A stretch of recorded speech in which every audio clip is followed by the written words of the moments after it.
ஒரு காட்டுல ஒரு முனிவர் இருந்தார். ஒரு நாள் அவரை தேடிட்டு 4 பேர் வந்தாங்க. சுவாமி, எங்களுக்கு ரொம்ப நாளா ஒரு சந்தேகம்னாங்க. என்னன்னு கேட்டார். இந்த உலகத்துல எவ்வளவோ காரியங்கள் நடக்குது, எது நியாயம் எது அநியாயம் அப்படின்னு புரிஞ்சுக்க முடியலன்னாங்க. அது யாராலையும் புரிஞ்சுக்க முடியாதுன்னார் முனிவர். வந்தவங்களுக்கு ஆச்சரியமா போச்சு, ஒரு மாதிரியா பார்த்தாங்க. இதை முனிவர் கவனிச்சார். சரி, புறப்படுங்க என்னோடன்னார். எங்கன்னு கேட்டாங்க. இப்போ உங்க 4 பேரையும் ஒரு புஷ்பக விமானத்தில் அழைச்சிட்டு போறேன். இந்த உலகத்தில் சர்வசாதாரணமா நடக்கக்கூடிய ஒரு காட்சியை உங்களுக்கு காட்ட போறேன். நீங்க பார்க்க போற அந்த காட்சி நியாயமா அநியாயமா அப்படிங்கிறத என்கிட்ட சொல்லணும். நீங்க சரியான பதில் சொன்னா புஷ்பக விமானத்தில் தொடர்ந்து பிரயாணம் பண்ணலாம். தவறான பதில் சொன்னா இந்த புஷ்பக விமானம் உங்களை கீழே தள்ளி விட்டுரும் அப்படின்னார். 4 பேருக்கும் பயம்தான். இருந்தாலும் முனிவர் கூப்பிடுறாரு அப்படின்னு சொல்லி புறப்பட்டாங்க. அவங்க எல்லாரும் புறப்பட்டு ஒரு காட்டு வழியா போய்கிட்டு இருக்கிறாங்க. புஷ்பக விமானத்தில் அங்கே நடக்கிற ஒரு காட்சியை காட்டுறார் முனிவர். அதோ அங்கே பாருங்கன்னார். அந்த விமானத்தில் இருந்தபடியே எல்லாரும் கீழே குனிஞ்சு பார்க்குறாங்க. அங்கே ஒரு தாய் புலி அப்போதான் குட்டி போட்டிருக்கு. குட்டிகளை ஈன்ற உடனே பசிக்கு இறை தேடி அந்த பக்கமாக வருது. அதே நேரம் ஒரு தாய் மான், அதுவும் அப்போதான் குட்டி போட்டிருக்கு. அதுவும் இதே மாதிரி குட்டிகளை ஈன்ற உடனே பசிக்கு இறை தேடி அந்த பக்கமாக வருது. இப்போ அந்த புலி அந்த மானை அடித்து போட்டுடுது. அதுவும் சாப்பிடுது, குட்டிகளுக்கும் கொடுக்குது. இப்போ அந்த புலி குட்டிகள் முகத்தில் மகிழ்ச்சி, தாயை இழந்த அந்த மான் குட்டிகள் முகத்தில் துக்கம். இப்போ அந்த முனிவர் 4 பேர்கிட்டையும் கேட்குறார், நீங்கள் இங்கே பார்த்தீங்களே, இதில் எது நியாயம் எது அநியாயம்? ஒவ்வொருத்தராக சொல்லுங்க. உங்க பதில் சரியில்லைன்னா இந்த விமானம் உங்களை கீழே தள்ளி விட்டுரும். சொல்லுங்க பார்க்கலாம்னார். முதல்ல ஒருத்தன் சொன்னான், அந்த புலி செஞ்சது சரிதாங்க. அது பசிக்கு அதுதான் ஆகாரம்.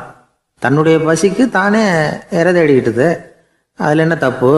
அவ்வளவுதான். அதனால புலி செஞ்சது நியாயம்தான் அப்படின்னா. அவ்வளவுதான், அந்த விமானம் அவனை அப்படியே கீழே தள்ளி விட்டுட்டுது. அதனால அவன் கொடுத்த பதில் சரியில்லை அப்படிங்கிறது புரிஞ்சு போச்சு. இப்போ 2வது ஆள் சொன்னான், புலி செஞ்சது பாவம், அந்த தாய்மான் என்ன தப்பு பண்ணிச்சு? இப்போ அந்த குட்டிகளுக்கு யார் ஆதரவு? அதனால புலி செஞ்சது அநியாயம் அப்படின்னா.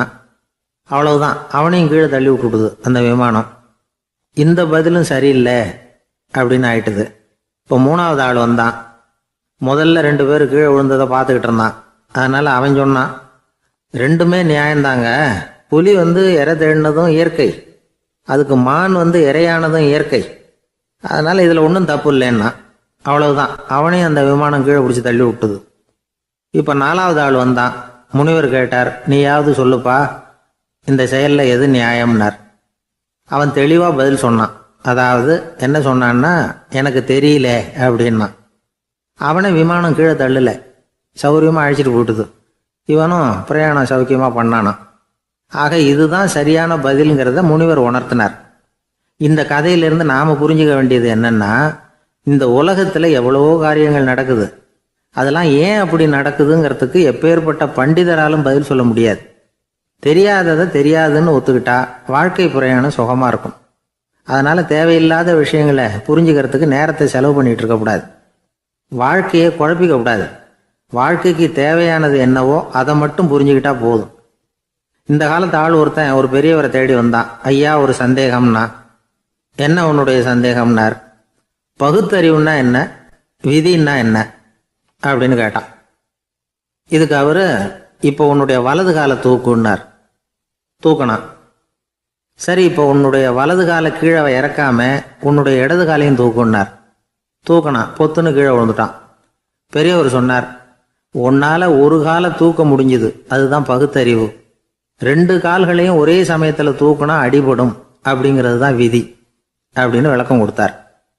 இவன் தன்னுடைய விதியை நொந்துக்கிட்டே இடுப்பை பிடிச்சிக்கிட்டு அங்கேருந்து நடந்து போயிட்டானான். ஒரு பெரிய அரசன் இந்த உலகம் பூராவையும் ஆண்டுகிட்டு இருந்தான். ரொம்ப காலம் அப்படி அரசாட்சி பண்ணிக்கிட்டு இருந்தான். திடீர்னு அவனுக்கும் சில எதிரிகள் முளைச்சாங்க. அவங்கெல்லாம் ஒன்று சேர்ந்து இவனை தோற்கடிச்சுட்டாங்க. தோற்று போனதும் இவனுக்கு பயம் வந்துட்டுது, எங்கே எதிரிகள் நம்ம கொண்டுடுவாங்களோ அப்படின்னு. வெளியில் வந்தால் தனக்கு ஆபத்துன்னு பயந்துக்கிட்டு யாருக்கும் தெரியாமல் ஒரு குகைக்குள்ளே போய் பதுங்கி கிடக்கிறான். நிலைமையை பாருங்க. முதல் நாள் அரண்மனையில் அதிகாரம் பண்ணிக்கிட்டு இருந்தவன் மறுநாள் குகையில் பயந்து போய் பதுங்கி கிடக்கிறான். ராத்திரி நேரம் வந்தது, பசி வயத்தை கிள்ளுது, பிச்சை எடுத்து சாப்பிட வேண்டிய நிலைமை. பிச்சை எடுக்கிறதுக்கு பாத்திரம் வேணுமே, என்ன பண்ணுறது அப்படின்னு அங்கேயும் இங்கேயும் பார்க்குறான். ஒரு மூலையில் யாரோ விட்டுட்டு போன ஒரு ஓடு கிடக்குது. அதை எடுத்துக்கிட்டு புறப்பட்டான். இருட்டில் வழி புரியல. ஏதோ ஒரு யூகத்தில் காலை மெதுவாக எடுத்து வச்சு நடந்து போயிட்டுருக்கிறான். வழியில் ஒரு கருப்பு நாய் படுத்து கிடந்தது. இருட்டில் அவன் இது கண்ணுக்கு சரியாக தெரியல. அவனுக்கு தவறி போய் காலை வச்சுட்டான் அது மேலே. நாய் சும்மா இருக்குமா, வள்ளுன்னு விழுந்து கடிச்சு விட்டுது. காலை பார்க்குறான், காலத்தையும் நினச்சி பார்க்குறான். அரண்மனையில் வீரக்கழல் அணிந்த காலை உடைய மன்னா அப்படின்னு புகழ்வாங்களே புலவர்கள்லாம். ஆனால் அது இன்றைக்கி நாய் கடித்த காலம் ஆயிட்டுதே அப்படின்னு நினைக்கிறான். அது மட்டும் இல்லை, முன்னாடியெல்லாம் பொற்கிண்ணங்களில் தான் அவன் சாப்பிடுவான். ஆனால் இப்போது உடஞ்சி போன ஓட்டு, அது ஓட்டை கையில் வச்சுக்கிட்டு நிற்கிறான். அதில் யாராவது சாப்பாடு போடுவாங்களான்னு. முன்னாடியெல்லாம் நிறைய பேர் அரண்மனைக்கு வருவாங்க. அரசருக்கு காணிக்கைன்னு சொல்லி இவன் காலடியில் கொண்டாந்து கொட்டுவாங்க. அப்போலாம் இவன் அந்த ஜனங்களுடைய முகத்தை திரும்பி கூட பார்க்கறதில்ல. ரொம்ப கர்வமாக உட்காந்துருப்பான். அதே ஆள் இன்றைக்கி எல்லார் கண்ணுலேயும் படுறது மாதிரி பிச்சை எடுத்துக்கிட்டு இருக்கிறான். அப்போலாம் காணிக்கைகளை தன்னுடைய கையால் வாங்கிறது தனக்கு கௌரவ குறைச்சல்னு நினச்சி தன்னுடைய வேலைக்காரங்களை விட்டு தான் அதை வாங்க சொல்லுவான். இப்போ பார்த்தீங்கன்னா அவனே தன் கையாலேயே பிச்சை வாங்குறான். நினச்சி பாருங்கள், அந்த மனுஷன் முதல் நாள் அரசன், மறுநாள் பிச்சைக்காரன்.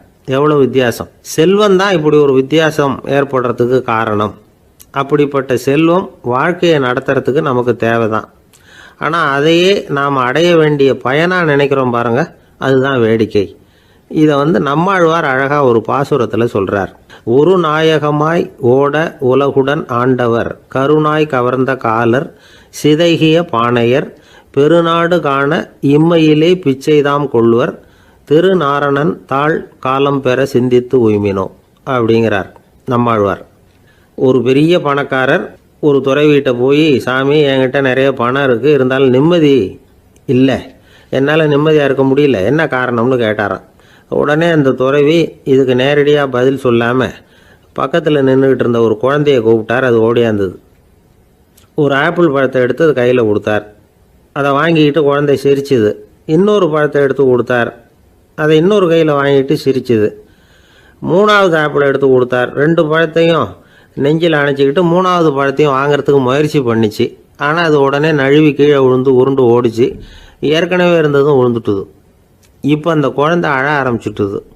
இப்போ அந்த துறவி பணக்காரர்கிட்ட சொன்னாராம், குழந்தைய கவனிச்சியா, 2 ஆப்பிள் போதும்னு அது நினச்சிருந்தா இப்போ அது அழ வேண்டிய அவசியம் வந்திருக்குமா அப்படின்னாராம்.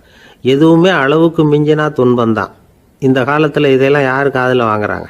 ஒருத்தனை நல்ல வழிக்கு கொண்டு வரணும்னு நினச்சி அவனை கூப்பிட்டு உட்கார வச்சு இந்த கதையை சொல்லிகிட்டு இருந்தாங்க. சொல்லிவிட்டு அந்த குழந்தை செஞ்சது தப்பு தானே அப்படின்னு கேட்டிருக்கிறாங்க. ஆமாம், தப்பு தான், நானாக இருந்தால் அப்படி செஞ்சுருக்க மாட்டேன் நானா இவன். 2 பழமே போதும்னு சொல்லியிருப்பியா அப்படின்னு கேட்டிருக்காங்க. அப்படி இல்லைங்க, அவர் கொடுக்க ஒவ்வொரு பழமாக வாங்கி பின்னாடி வச்சுட்டு மறுபடியும் கையை நீட்டுவேன் அப்படிங்கிறானா. இவெல்லாம் எந்த காலத்தில் திருந்துறது? நாட்டில் நல்லவங்க ஒருத்தர் 2 பேர் இருக்கிறதுனால தாங்க மழையே பெய்யுது அப்படின்னு சொல்கிறது உண்டு. நல்லார் ஒருவர் உளரேல் அவர் பொருட்டு எல்லாருக்கும் பெய்யும் மழை. சில சமயம் ரொம்ப பேர் திடீர்னு நல்லவங்களாகிடுவாங்க போல இருக்கு. அதனால தான் விடாமல் பேய் மழையாக கொட்டி தீர்த்துடுது. எல்லாரும் நல்லவங்களாகிட்டா உலகமே தாங்காது போல இருக்க. அப்பப்போ ஒருத்தர் 2 பேர் நல்லவங்களாகணும், அப்போ தான் சீராக மழை பெய்யும். மாதத்துக்கு 3 பேர் நல்லவங்களானா மாதம் மும்மாரி பொழியும். இதெல்லாம் வேடிக்கை பேச்சு. இப்போ இதெல்லாம் ஒரு பக்கம் இருக்கட்டும். இப்போ விஷயத்துக்கு வருவோம். ஒரு கும்பலில் நல்லவன் யார் அப்படிங்கிறத எப்படி கண்டுபிடிக்கிறது? இதுக்கு ஒரு வேடிக்கை கதை உண்டு. என்னுடைய நண்பர் ஒருத்தருக்கு அவங்க பாட்டியம்மா சொன்ன கதையும் அது. அது என்ன கதைன்னா, ஒரு ஊரில் ஒரு சமயம் பலமான மழை பெய்ய ஆரம்பிச்சுட்டு தான். இடி மின்னல் ரொம்ப கடுமையாக இருந்திருக்குது. ஆரம்பித்த மழை வர வர கடுமையாக ஆகிட்டு இருக்குதே தவிர நிற்கிற பாடாக தெரியல. ஊர் ஜனங்கள்லாம் பார்த்தாங்க. இதுக்கு மேலேயும் வீட்டுக்குள்ளே இருந்தால் ஆபத்துங்கிறத புரிஞ்சுக்கிட்டாங்க. ஏன்னா வீடெல்லாம் இடிஞ்சி விழுந்துருமோங்கிற பயம். உடனே எல்லாரும் புறப்பட்டு ஊருக்கு பொதுவாக இருந்த ஒரு மண்டபத்தில் போய் தங்கிக்கிட்டாங்க. மின்னல் கடுமையாக இருந்தது. இடி எந்த நேரத்துலையும் விழலாம்ங்கிற நிலைமை. எப்போ விழலாம்னு பார்த்துக்கிட்டு இருக்குது. அந்த மண்டபத்தில் இருந்த ஜனங்கள் மனசுக்குள்ளே ஒரு பயம். நம்ம கூட்டத்தில் யாராவது ஒரு கெட்டவன் பாவம் பண்ணவன் இருந்தால் கூட இடி இந்த மண்டபத்தில் விழுந்துரும். அது எல்லாருக்கும் ஆபத்து அப்படின்னு நினச்சாங்க.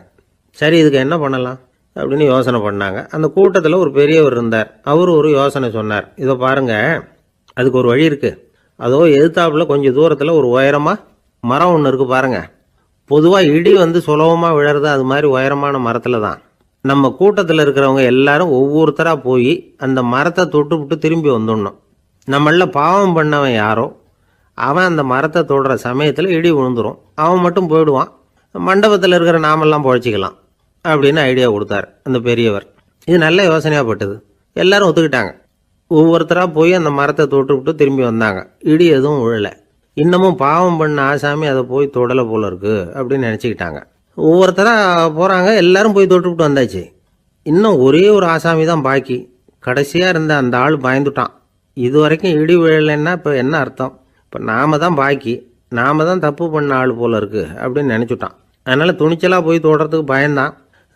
தயங்கிக்கிட்டே இருந்தான். இருந்தாலும் மற்றவங்கள்லாம் சும்மா இருப்பாங்களா? கட்டாயப்படுத்தி கழுத்தை பிடிச்சி தள்ளாத குறையா அவனை தள்ளி விட்டாங்க. போய் தொட்டுட்டு வாடான்னு. அவன் நடுங்கிக்கிட்டே போய் அந்த மரத்தை தொட்டான். அதே வினாடி ஒரு பயங்கரமான மின்னல் இடி விழுந்துட்டுது. எங்கே விழுந்தது தெரியுமா? அந்த ஆள் மேலே இல்லை, மண்டபத்தில் விழுந்தது. மண்டபத்தில் இருந்தவங்க பூரா காலி. அந்த ஒரு ஆள் மட்டும் பொழைச்சிக்கிட்டான். இந்த ஒரு ஆளை காப்பாற்றுறதுக்காக தான் இடி வந்து மண்டபத்தில் விழாமல் இருந்திருக்குது. இதுதான் கதை.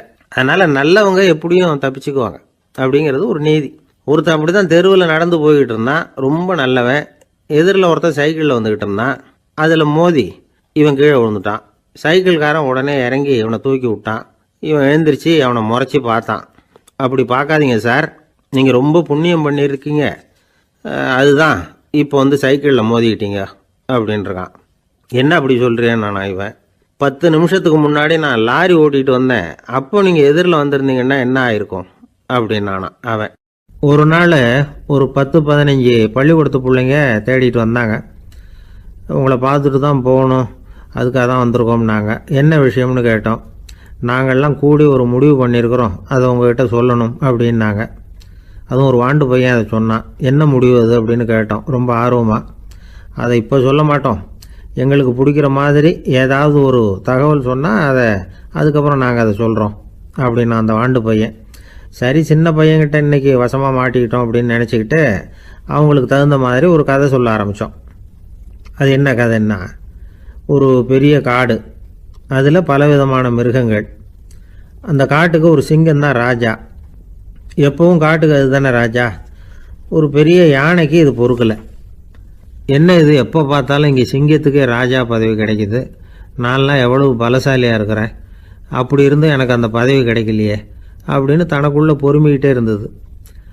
ராஜா பதவியை நினச்சி ரொம்ப ஏக்கம், அதுக்கு பதவி மோகம். இந்த சமயம் பார்த்து ஒரு குள்ள நரி கூட்டம் அதை தேடிட்டு வந்தது. ஐயா பெரியவங்களே, நீங்கள் இந்த காட்டுக்கு ராஜாவாக இருக்க ஆசைப்படுறீங்க, அதில் ஒன்றும் தப்பு இல்லை. ஆனால் அதுக்கு முன்னாடி நீங்கள் எங்கள் கூட்டத்துக்கு கொஞ்ச நாள் தலைவராக இருங்க, அதாவது ராஜாவாக இருங்களேன், உங்களுக்கும் ஒரு ட்ரைனிங் கிடைச்சது மாதிரி இருக்கும் அப்படின்னு சொல்லியிருக்குது இந்த கூட்டம், குள்ள நரி கூட்டம். இதை கேட்ட உடனே யானைக்கு ரொம்ப சந்தோஷம் தாங்கலை. அதுதான் எப்போன்னு பதவிக்காக காத்துக்கிட்டு இருக்குதே. இருந்தாலும் கொஞ்சம் பிகுவோட, சரி நீங்கள்லாம் இவ்வளோ தூரம் என்னை தேடிட்டு வந்து கேட்கறதுனால மறுக்க முடியல அப்படின்னு ரொம்ப ஏதோ அவளுக்கு சிரமப்பட்டு ஒத்துக்கிறது மாதிரி ஒத்துக்கிட்டது. ஏதோ உங்கள் ஆசைக்கு கட்டுப்படுறேன், கொஞ்ச நாள் உங்கள் கூட்டத்துக்கு ராஜாவாக இருக்கிறதுக்கு சம்மதிக்கிறேன் அப்படின்னுது. உடனே அந்த யானை வந்து ராஜ நடை போட ஆரம்பிச்சிட்டுது. யானை வந்து சாதாரணமாக நடந்தாவே எப்படி இருக்குங்கிறது நமக்கு தெரியும். அதுவே ராஜ நடை நடந்தால் எப்படி இருக்கும் கற்பனை பண்ணி பாருங்கள். யானை முன்னாடி கம்பீரமாக போய்கிட்டு இருக்குது, தலைவர் இல்லையா, அதனால் குள்ள நரிகள்லாம் ரொம்ப அடக்கமாக அது பின்னாடி அணிவகுத்து போயிட்டு இருக்குது. ராஜா வாழ்க, மன்னர் வாழ்க அப்படின்னு கோஷம் வேற. யானைக்கு தலைகால் புரியல, அவ்வளவு சந்தோஷம். அந்த யானைக்கு செருக்கு ஆணவம் எல்லாம் ஏற்பட்டு போச்சு. அதுக்கப்புறம் அது தரையை பார்க்குமா, நிமிர்ந்து நடக்க ஆரம்பிச்சுட்டுது. தரையை பார்க்குறதே இல்லை. அப்படி போயிட்டுருக்கிறப்போ ஒரு சதுப்பு நிலத்தில் திடீர்னு காலை வச்சுட்டுது. அவ்வளோதான், கால் உள்ளே போட்டுது. இன்னொரு காலை எடுத்து வச்சுது, அதுவும் உள்ளே போட்டுது. அந்த 2 காலையும் எடுக்கிறதுக்காக அடுத்த 2 காலையும் அழுத்திச்சு, அதுவும் உள்ளே போக ஆரம்பிச்சுட்டுது. இப்போ 4 காலம் வசமாக சேத்துல அழுந்தி போச்சு, எடுக்க முடியல. குள்ள நரிகள்லாம் அதை சுற்றி வந்தது. சிலது சுற்றி நின்று டான்ஸ் ஆட ஆரம்பிச்சுட்டுது யானையை பார்த்துட்டு. இதை யானை பார்த்தது. என்ன இது தலைவர், நான் தவிச்சுக்கிட்டு இருக்கிறேன், தொண்டர்கள்லாம் சுற்றி நின்று வேடிக்கை பார்த்துக்கிட்டு இருக்கிறீங்க, டான்ஸ் ஆடுறீங்க அப்படின்னு கேட்டுதான். தொண்டர்களே, தலைவர் நான் தவிச்சுக்கிட்டு இருக்கிறது உங்களுக்கு தெரியலையா? இப்போ உடனே உங்கள் தலைவரை காப்பாற்ற வேண்டியது உங்கள் கடமை இல்லையா அப்படின்னு கத்துச்சான் அந்த யானை. குள்ள நரிகளில் ஒன்று முன்னாடி வந்து நின்று அந்த யானையை பார்த்து தான், தலைவரே, எங்களுக்கு ரொம்ப நாளாக ஒரு ஆசை, அந்த ஆசையை நிறைவேற்றிக்கிறதுக்காக தான் உங்களை எங்கள் தலைவராக ஏற்றுக்கிறோம்னு சொன்னோம் அப்படின்னு தான். என்ன ஆசைன்னு கேட்டிருக்கு யானை. யானை கறி சாப்பிட்டு பார்க்கணுங்கிறது எங்களுக்கு ரொம்ப நாளாக ஆசை, அது இன்றைக்கி தான் நிறைவேற போகுது அப்படின்னு தான் அந்த நரி. இதை கேட்ட உடனே அந்த யானை அப்படியே மூர்ச்சி ஆகிட்டு தான். நரிகள்லாம் அது மேலே ஏறி குதற ஆரம்பிச்சுட்டு தான். பதவி மேலே இருந்த பேராசை அந்த பலசாலியான யானையையே மாட்டி விட்டுட்டுது பார்த்தீங்களா அப்படின்னு சொல்லி முடித்தோம் இந்த கதையை அந்த சின்ன பிள்ளைங்கக்கிட்ட. சரிங்க, இப்போ நாங்கள் உங்களை தேடி வந்த விஷயம் என்னங்கிறத சொல்லவா அப்படின்னா ஒரு வாண்டு பையன். சீக்கிரம் சொல்லு தம்பி, சஸ்பென்ஸ் தாங்கலை அப்படின்னோம். அவன் மெதுவாக எங்களை பார்த்து சொல்கிறான், எங்களுக்கு கொஞ்ச நாள் நீங்கள் தலைவராக இருந்தால் தேவலை அப்படின்னா. ஒரு வயசான பாட்டியும் தாத்தாவும் ஒரு பூங்காவில் உட்காந்து பேசிக்கிட்டு இருக்கிறாங்க. அவங்களுக்கு கல்யாணம் ஆகி 53 வருஷம் ஆச்சு. பிள்ளைங்கள்லாம் படித்து பெரிய பெரிய வேலையில் இருக்கிறாங்க. பேரன் பேத்திகளும் நல்ல நிலைமையில் இருக்கிறாங்க. இந்த தாத்தாவும் பாட்டியும் சிரித்து பேசிக்கிட்டு இருந்ததை ஒரு பெரியவர் பார்த்தார். அவருக்கு ஆச்சரியமாக இருந்தது. இந்த வயசுலேயும் இவ்வளவு அந்யோன்யமாக இவங்க பேசிக்கிட்டு இருக்கிறாங்களே அப்படின்னு நினச்சார். சரி, நேரிலேயே கேட்டுருவோமே அப்படின்னு நினச்சிக்கிட்டு கிட்ட போனார். உங்கள் மன வாழ்க்கையின் வெற்றிக்கான ரகசியம் என்ன அப்படின்னு கேட்டார். இதை கேட்டதும் அந்த தாத்தா சிரிச்சுக்கிட்டே பாட்டியை பார்த்தாராம். அதுக்கப்புறம் சொன்னாராம், நான் இந்த அம்மாவை கல்யாணம் பண்ணிக்கிட்டதுக்கும் எங்களுடைய இல்வாழ்க்கை இவ்வளவு நாளாக பலம் குறையாமல் மகிழ்ச்சியாக இருக்கிறதுக்கும் காரணம் ஒன்று தான். அது என்ன காரணம்னா, எங்களுக்கு இடையில பொதுவாக நிறைய குறைகள் உண்டு, அதுதான் காரணம் அப்படின்னாராம். அவர் சொல்கிறது சரிதான் அப்படிங்கிறது மாதிரியே அந்த பாட்டியும் அவரை நிமிர்ந்து பார்த்தாங்களாம். இந்த பெரியவர் மறுபடியும் அந்த பாட்டியை பார்த்து அதே கேள்வியை கேட்டிருக்கார். உங்களுடைய நீண்டகால மன வாழ்க்கைக்கு கிடைச்ச வெற்றி எதனாலேன்னு சொல்ல முடியுமா அப்படின்னு கேட்டாராம். அவங்களும் சிரிச்சுக்கிட்டே பதில் சொன்னாங்களாம். என்ன பதில் தெரியுமா? சில பேரை நாம குறிப்பிட்ட பண்புகளுக்காக நேசிக்கிறோம், வேற சிலரை நாம் அந்த பண்புகள் இல்லாத குறைகளுக்காகவே விரும்பி பழகிறோம் இல்லையா அப்படின்னு கேட்டுட்டு தலையை குனிஞ்சுக்கிட்டாங்களாம் அந்த பாட்டியம்மா. அவங்க அப்படி சொன்னதை கேட்டதும் இவருக்கு புதுசா ஞானம் பிறந்தது மாதிரி இருந்துதான். இதுதான் மனம் நிறைந்த மன வாழ்க்கை அப்படிங்கிறார் சுவாமி சென்மயானந்தர்.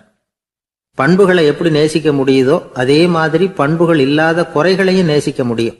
மனசுதான் காரணம். ஒரு மேல்நாட்டு தம்பதி, அவங்களும் தாத்தா பாட்டி தான். அவங்க 2 பேரும் ஒரு பூங்காவில் உட்காந்து சிரிச்சு பேசிக்கிட்டு இருக்கிறாங்க. அதை ஒருத்தர் பார்த்தார். அவருக்கு ஆச்சரியம், இவ்வளவு காலம் ஆகி இந்த வயசுலயும் இப்படி அன்பா பேசிக்கிட்டு இருக்கிறாங்களே அப்படிங்கிற ஆச்சரியம். கிட்ட நெருங்கி போனாரு. கேட்டார், ஏன் தாத்தா, உங்களுக்கு கல்யாணம் ஆகி எவ்வளவு வருஷம் ஆச்சுன்னார். 55 வருஷம் ஆச்சுன்னாராம் அவரு. இன்னமும் இவ்வளவு சந்தோஷமா இருக்கிறீங்களே, அதுக்கு என்ன காரணம்னு கேட்டிருக்கார். அதுக்கு என்ன காரணம்னா, இதுவரைக்கும் எங்களுக்குள்ள சண்டையே வந்ததில்லை அப்படின்னாராம். அது எப்படி முடியும்னு கேட்டிருக்கார் இவர் ஆச்சரியமா. அந்த தாத்தா சொல்ல ஆரம்பிச்சாராம், பாருப்பா, எங்களுக்கு கல்யாணம் ஆன புதுசுல நானும் என்னுடைய மனைவியும் ஒரு குதிரை மேலே ஏறி ஒரு காட்டு வழியா போய்கிட்டு இருந்தோம். கொஞ்சம் தூரம் போனதும் அந்த குதிரை எடக்கு பண்ணிச்சு. நான் உடனே கீழே இறங்கி அந்த குதிரையை பார்த்து, இது உனக்கு முதல் தடவை அப்படின்னு மிரட்டெல்லாம் சொல்லிவிட்டு ஏறி உக்காந்தேன். மறுபடியும் போனோம். கொஞ்சம் தூரம் குதிரை நல்லபடியாக நடந்து போச்சு. மறுபடியும் எடக்கு பண்ண ஆரம்பிச்சுட்டுது. நான் கீழே இறங்கினேன். கையில் இருந்த சாட்டையால் ஓங்கி ஒரு அடி கொடுத்தேன். இது உனக்கு 2வது தடவை அப்படின்னு சொல்லிவிட்டு ஏறி உக்காந்தேன். மறுபடியும் குதிரை கொஞ்சம் தூரம் நல்ல விதமாக நடந்து போச்சு. அப்புறமும் எடக்கு பண்ண ஆரம்பிச்சுட்டுது. அந்த சமயத்தில் ஒரு ஆற்று பாலத்தை கடந்து போய்கிட்டு இருக்கிறோம். நான் கீழே இறங்கினேன். என்னுடைய மனைவியையும் கீழே இறங்க சொன்னேன். அந்த குதிரையை பிடிச்சி அப்படியே ஆற்றுல தள்ளி விட்டுட்டேன். தள்ளி விட்டுட்டு, இது உனக்கு கடைசி தடவை அப்படின்னு சொன்னேன். அதை பார்த்ததும் என் மனைவி பதறி போயிட்டாங்க. போய், ஐயோ பாவம், என்ன இப்படி பண்ணிவிட்டீங்க, உங்களுக்கு மனசுல கொஞ்சம் கூட இறக்கமே இல்லையா அப்படின்னாங்க. நான் மெதுவா இவங்க பக்கம் திரும்பி, இது உனக்கு முதல் தடவை அப்படின்னேன். அவ்வளவுதான். அன்னையிலேருந்து இன்னைய வரைக்கும் ஒரு நாள் கூட எங்களுக்குள்ள சண்டையே வந்ததில்லை அப்படின்னு விளக்கம் கொடுத்தார் அந்த தாத்தா. ஒரு ஊர்ல ஒரு குரு இருந்தார், ஜென் குரு. அவரை தேடிட்டு ஒரு மன்னர் வந்தார். வந்தவர் ஜப்பான் மன்னர். தோட்டக்கலையை பற்றி தெரிஞ்சுட்டு போகிறதுக்காக அவர் வந்தார். எப்படி தோட்டம் அமைக்கிறது அப்படிங்கிறத பற்றி அந்த குரு விவரமாக சொல்லி கொடுத்தாரு.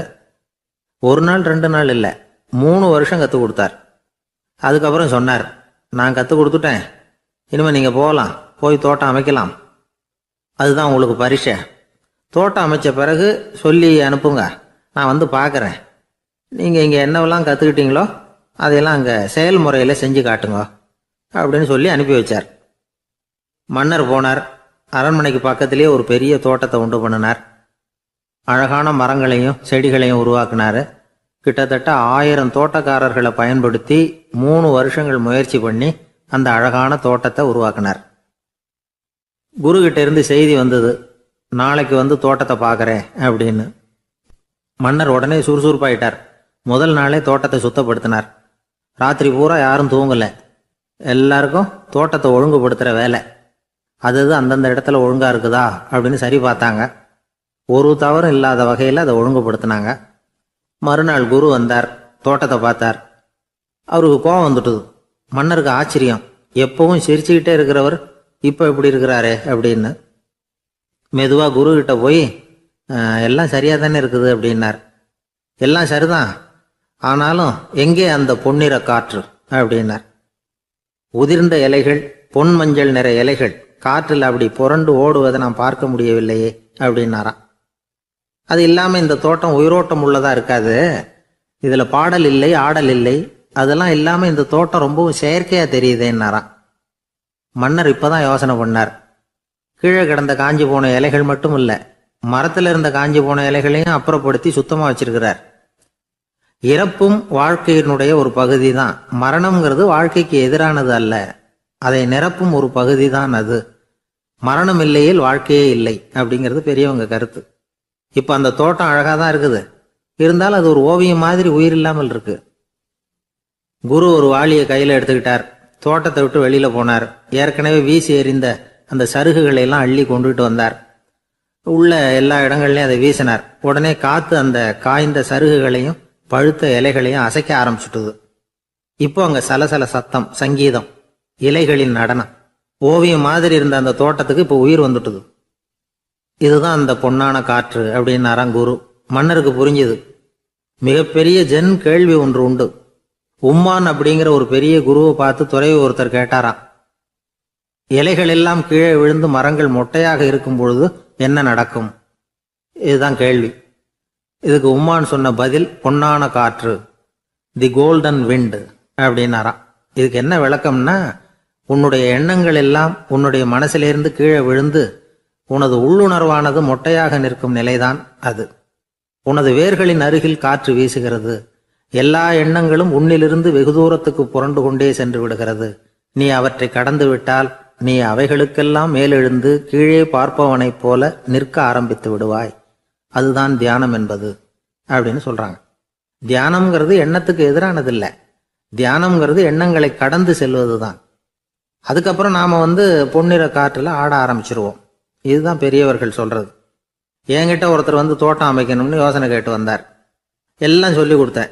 செடிகள்லாம் செழிப்பாக வளரணும்னா வேர் காயாமல் பார்த்துக்குங்கோ, தினமும் தண்ணி விடுங்கோ அப்படின்னு சொல்லி அனுப்பி வச்சேன். 1 மாதம் கழிச்சு ஒரு தோட்டத்தை பார்க்கறதுக்காக போனேன். போய் பார்த்தா எல்லா செடியும் வாடி கிடக்குது. என்னங்க இப்படி பண்ணிவிட்டீங்கன்னு. நீங்கள் சொன்னபடி தான் செஞ்சேன்னார். என்ன செஞ்சீங்கன்னு கேட்டேன். வேர் காயாமல் பார்த்துக்க சொன்னீங்க, தினமும் ஒரு தடவை எல்லா செடியையும் ஒவ்வொன்றா பிடுங்கி பார்த்து வேர் காயாமல் இருக்கா அப்படின்னு பார்த்துட்டு அதுக்கப்புறம் தண்ணி பாய்ச்சினேன், அவ்வளவுதான் அப்படின்னார். ஒரு ஆள் வேகமாக நடந்து போய்கிட்டு இருந்தான். அவன் வேகமாக நடக்கிறதுக்கு காரணம் வெயில் காலம், காலில் செருப்பு இல்லை, மணல் பாதை, அதுதான் வேகம். காலில் செருப்பும் இல்லாமல் கையில் குடையும் இல்லாமல் அந்த ஆள் வெயிலில் நடந்து போய்கிட்டு இருக்கிறான். அந்த சமயத்தில் இன்னொருத்தன் குதிரை மேலே ஏறி அந்த வழியாக வந்துக்கிட்டு இருக்கிறான். அவன் காலில் செருப்பும் இருந்தது, கையில் குடையும் இருந்தது. நடந்து போய்கிட்டு இருந்தவன் அந்த குதிரை ஆசாமியை பார்த்து கேட்டான், ஐயா, நீங்களும் குதிரை மேலே உட்காந்துக்கிட்டு போய்கிட்டு இருக்கிறீங்க, அப்படி இருக்கிறப்போ உங்களுக்கு அந்த செருப்பு என்னத்துக்கு? அதை எனக்கு கொடுத்து உதவலாமே அப்படின்னா. குதிரை மேலே உட்காந்துருந்தவன் யோசனை பண்ணி பார்த்தான். இவன் சொல்கிறது நியாயம்தானே அப்படின்னு சொல்லி தன்னுடைய செருப்பை கழட்டி அந்த வழிப்போக்கனுக்கு கொடுத்துட்டான். ரொம்ப நல்லதுங்க அப்படின்னு சொல்லி இவன் அதை வாங்கி காலில் மாட்டிக்கிட்டான். அதுக்கப்புறம் மறுபடியும் இவன் ஆரம்பித்தான். ஐயா, நீங்கள் குதிரையில் போகிறதுனால போக வேண்டிய இடத்துக்கு வேகமாக போய் சேர்ந்துருவீங்க. அதனால் உங்கள் கையில் அந்த குடை என்னத்துக்கு? நான் நடந்து போயிட்டு இருக்கிறவன், ரொம்ப நேரம் நடக்க வேண்டியிருக்கும் இந்த வெயிலில். அதனால் அந்த குடையையும் எனக்கு கொடுங்களேன் அப்படின்னா.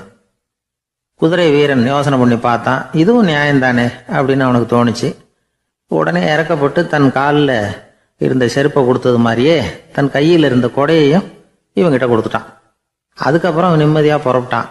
இப்போ மறுபடியும் கை தட்டி அவனை நிறுத்தினான். கீழே நின்றுட்டு இருந்தவன், என்னப்பா ஏன் என்ன நிறுத்தின, இன்னும் ஏதாவது வேணுமா உனக்கு அப்படின்னா குதிரையில் இருந்தவன். இவன் மெதுவாக வாயை திறந்து அந்த குதிரையையும் என்கிட்ட கொடுத்துருங்களேன்னா. அந்த குதிரை வீரன் இப்போ ஒரு கணம் யோசனை பண்ணி பார்த்தான். உடனே என்ன பண்ணான் தெரியுமா?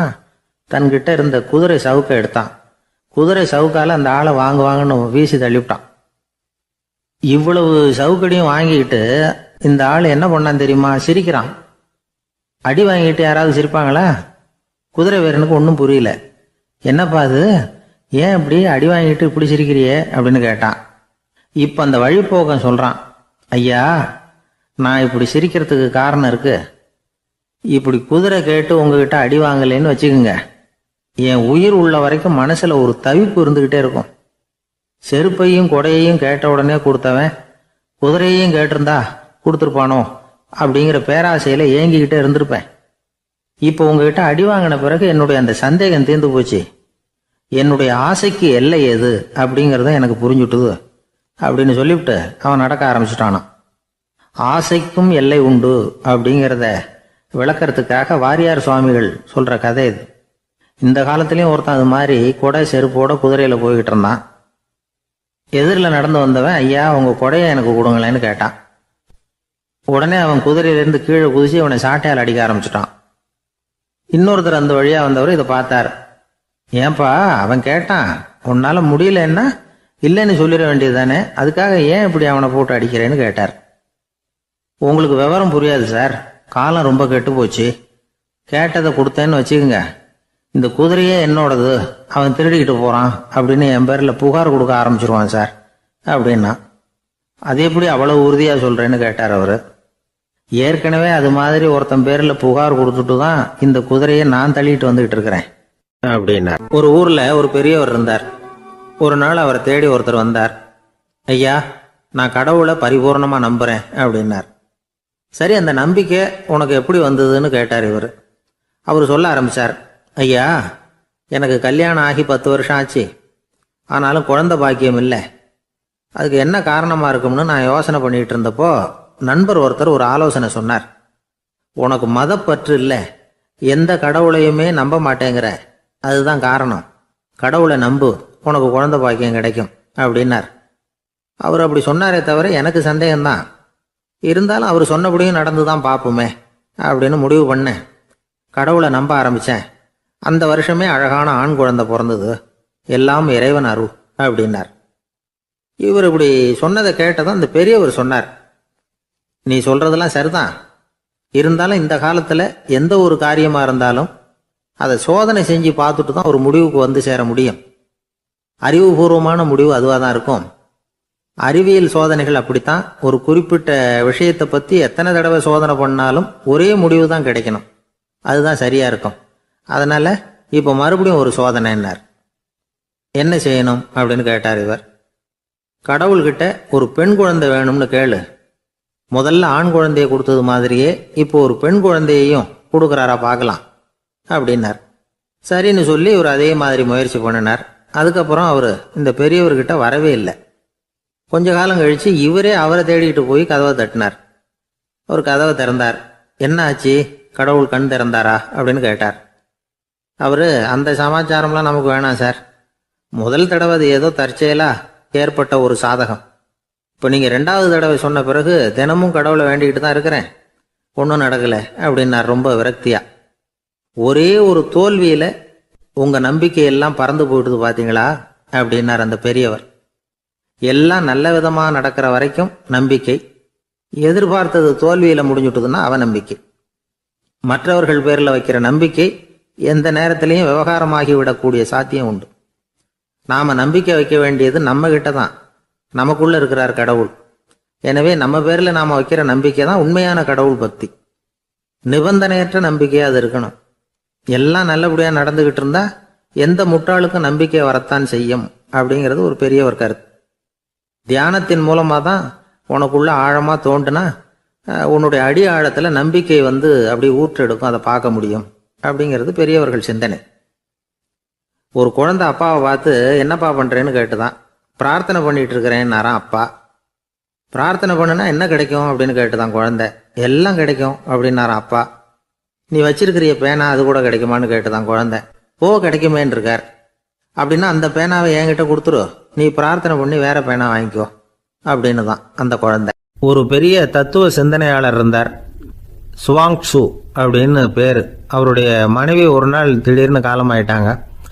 ஐயோ பாவம், அவர் ரொம்ப வருத்தப்படுவார், போய் ஆறுதலாக 4 வார்த்தை பேசிவிட்டு வரலாம் அப்படின்னு நினச்சிக்கிட்டு நிறைய பேர் அவரை தேடிட்டு வந்தாங்களாம். வந்தவங்களுக்கு ஆச்சரியம், ஏன்னா இவர் வருத்தப்பட்டுக்கிட்டு இருப்பார் அப்படின்னு தானே எதிர்பார்த்தாங்க. அப்படி இல்லை, தாளம் போட்டுக்கிட்டு உட்காந்துருக்கிறார். தாளத்துக்கு தகுந்த மாதிரி பாட்டு வேற பாடிக்கிட்டு இருக்கிறார். என்ன மனுஷன் அவர், கொஞ்சம் கூட கவலை இல்லாமல் இப்படி இருக்கிறாரு அப்படின்னு நினச்சாங்க. ஒருத்தர் துணிஞ்சு அவர்கிட்ட கேட்டுவிட்டார், என்னங்க இது இப்படி அப்படின்னு. அதுக்கு அவர் என்ன சொன்னார் தெரியுமா? இதை பாருங்க, என்னுடைய மனைவி பிறக்கிறதுக்கு முன்னாடி அவளுக்கு உயிரும் கிடையாது, உடலும் கிடையாது. அதுக்கு பிறகு தான் உயிர் வந்தது, உடல் வந்தது, அந்த உருவம் வந்தது. இப்போ என்ன ஆச்சு? அந்த உருவமும் உயிரும் போயிட்டுது, அவ்வளவுதானே. வந்தது போயிட்டுது.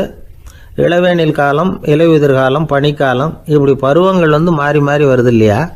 அது மாதிரி பிறப்பும் இறப்பும் மாறி மாறி வருது. இது இயற்கை. இதுக்காக அழுதா அது எப்படி அப்படின்னாராம். ஞான தெளிவு அடைஞ்சவங்களுக்கு எல்லாமே சுகம்தான். திருவள்ளுவரும் அதைத்தான் சொல்றார், உறங்குவது போலும் சாக்காடு, உறங்கி விழிப்பது போலும் பிறப்பு. தூங்குறதுக்கெல்லாம் நாம் வருத்தப்பட்டுக்கிட்ட இருக்கிறோமா? இன்னைக்கு தூங்க வேண்டியிருக்குதே, இன்னும் கொஞ்சம் நேரத்தில் நான் தூங்க வேண்டியிருக்கு அப்படின்னு சொல்லி யாராவது அழுதுகிட்டு இருப்பாங்களா? அதனால் இந்த உலக வாழ்க்கையினுடைய இயல்பை யதார்த்தத்தை நாம் தெளிவாக புரிஞ்சுக்கணும். அப்படி புரிஞ்சுக்கிட்டால் நாம் கவலை இல்லாமல் வாழ முடியும். ஒரு வயசான தாத்தா பாட்டி 60 வருஷத்துக்கு முன்னாடி அவங்களுக்கு கல்யாணம் ஆச்சு. ஒன்றாவே வாழ்ந்தாங்க, ஒன்றாவே இறந்து போனாங்க. இப்போ அவங்க 2 பேரும் சொர்க்கத்துக்கு போய் சேர்ந்தாங்க. அங்கே எல்லா வசதியும் இருந்தது. ஒரு பெரிய பங்களாவே இவங்களுக்கு ஒதுக்கி கொடுத்தாங்களாம். இதுக்கு எவ்வளவு வாடகைன்னு கேட்டார் தாத்தா. வாடகையெல்லாம் கிடையாது, இலவசம் அப்படின்னார் அங்கே இருந்தவர். அந்த வீட்டுக்கு பின்னாடி ஒரு பெரிய புல்வெளி இருந்தது. இதில் விளையாட ஏதாவது கட்டணம் உண்டான்னு கேட்டிருக்கார் தாத்தா. அதெல்லாம் ஒன்றும் கிடையாது, பணம்லாம் கட்ட வேண்டியதில்லை அப்படின்னார் அவர். பக்கத்தில் ஹோட்டல் மாதிரி ஒரு பெரிய கட்டடம், உள்ள சாப்பாட்டு மேஜைகள், அது மேலே விதவிதமான பலகாரங்கள். சாப்பாட்டுக்கெல்லாம் எவ்வளவு அப்படின்னு விசாரிச்சாராம் தாத்தா. அதுதான் சொன்னேனே, இங்கே எல்லாமே இலவசம்தான், எது வேணும்னாலும் சாப்பிட்லாம், எவ்வளவு வேணும்னாலும் சாப்பிட்லாம் அப்படின்னாராம். நீங்கள் சொல்கிறீங்க அப்படி, ஆனால் நான் சர்க்கரை சேர்த்துக்கக்கூடாது, உப்பு சேர்த்துக்கக்கூடாது, பாட்டி கையால் எப்பவும் பத்திய சாப்பாடு தான் அப்படின்னாராம் தாத்தா. இதை பாருங்கள், இங்கே உங்களுக்கு அந்த கவலையும் வேண்டியதில்லை. இங்கே நீங்கள் ஸ்வீட்டு சாப்பிட்லாம், காரம் சாப்பிட்லாம், உங்களுக்கு எந்த நோயும் வராது அப்படின்னாராம் அங்கே சொர்க்கத்தில் இருந்தவர்.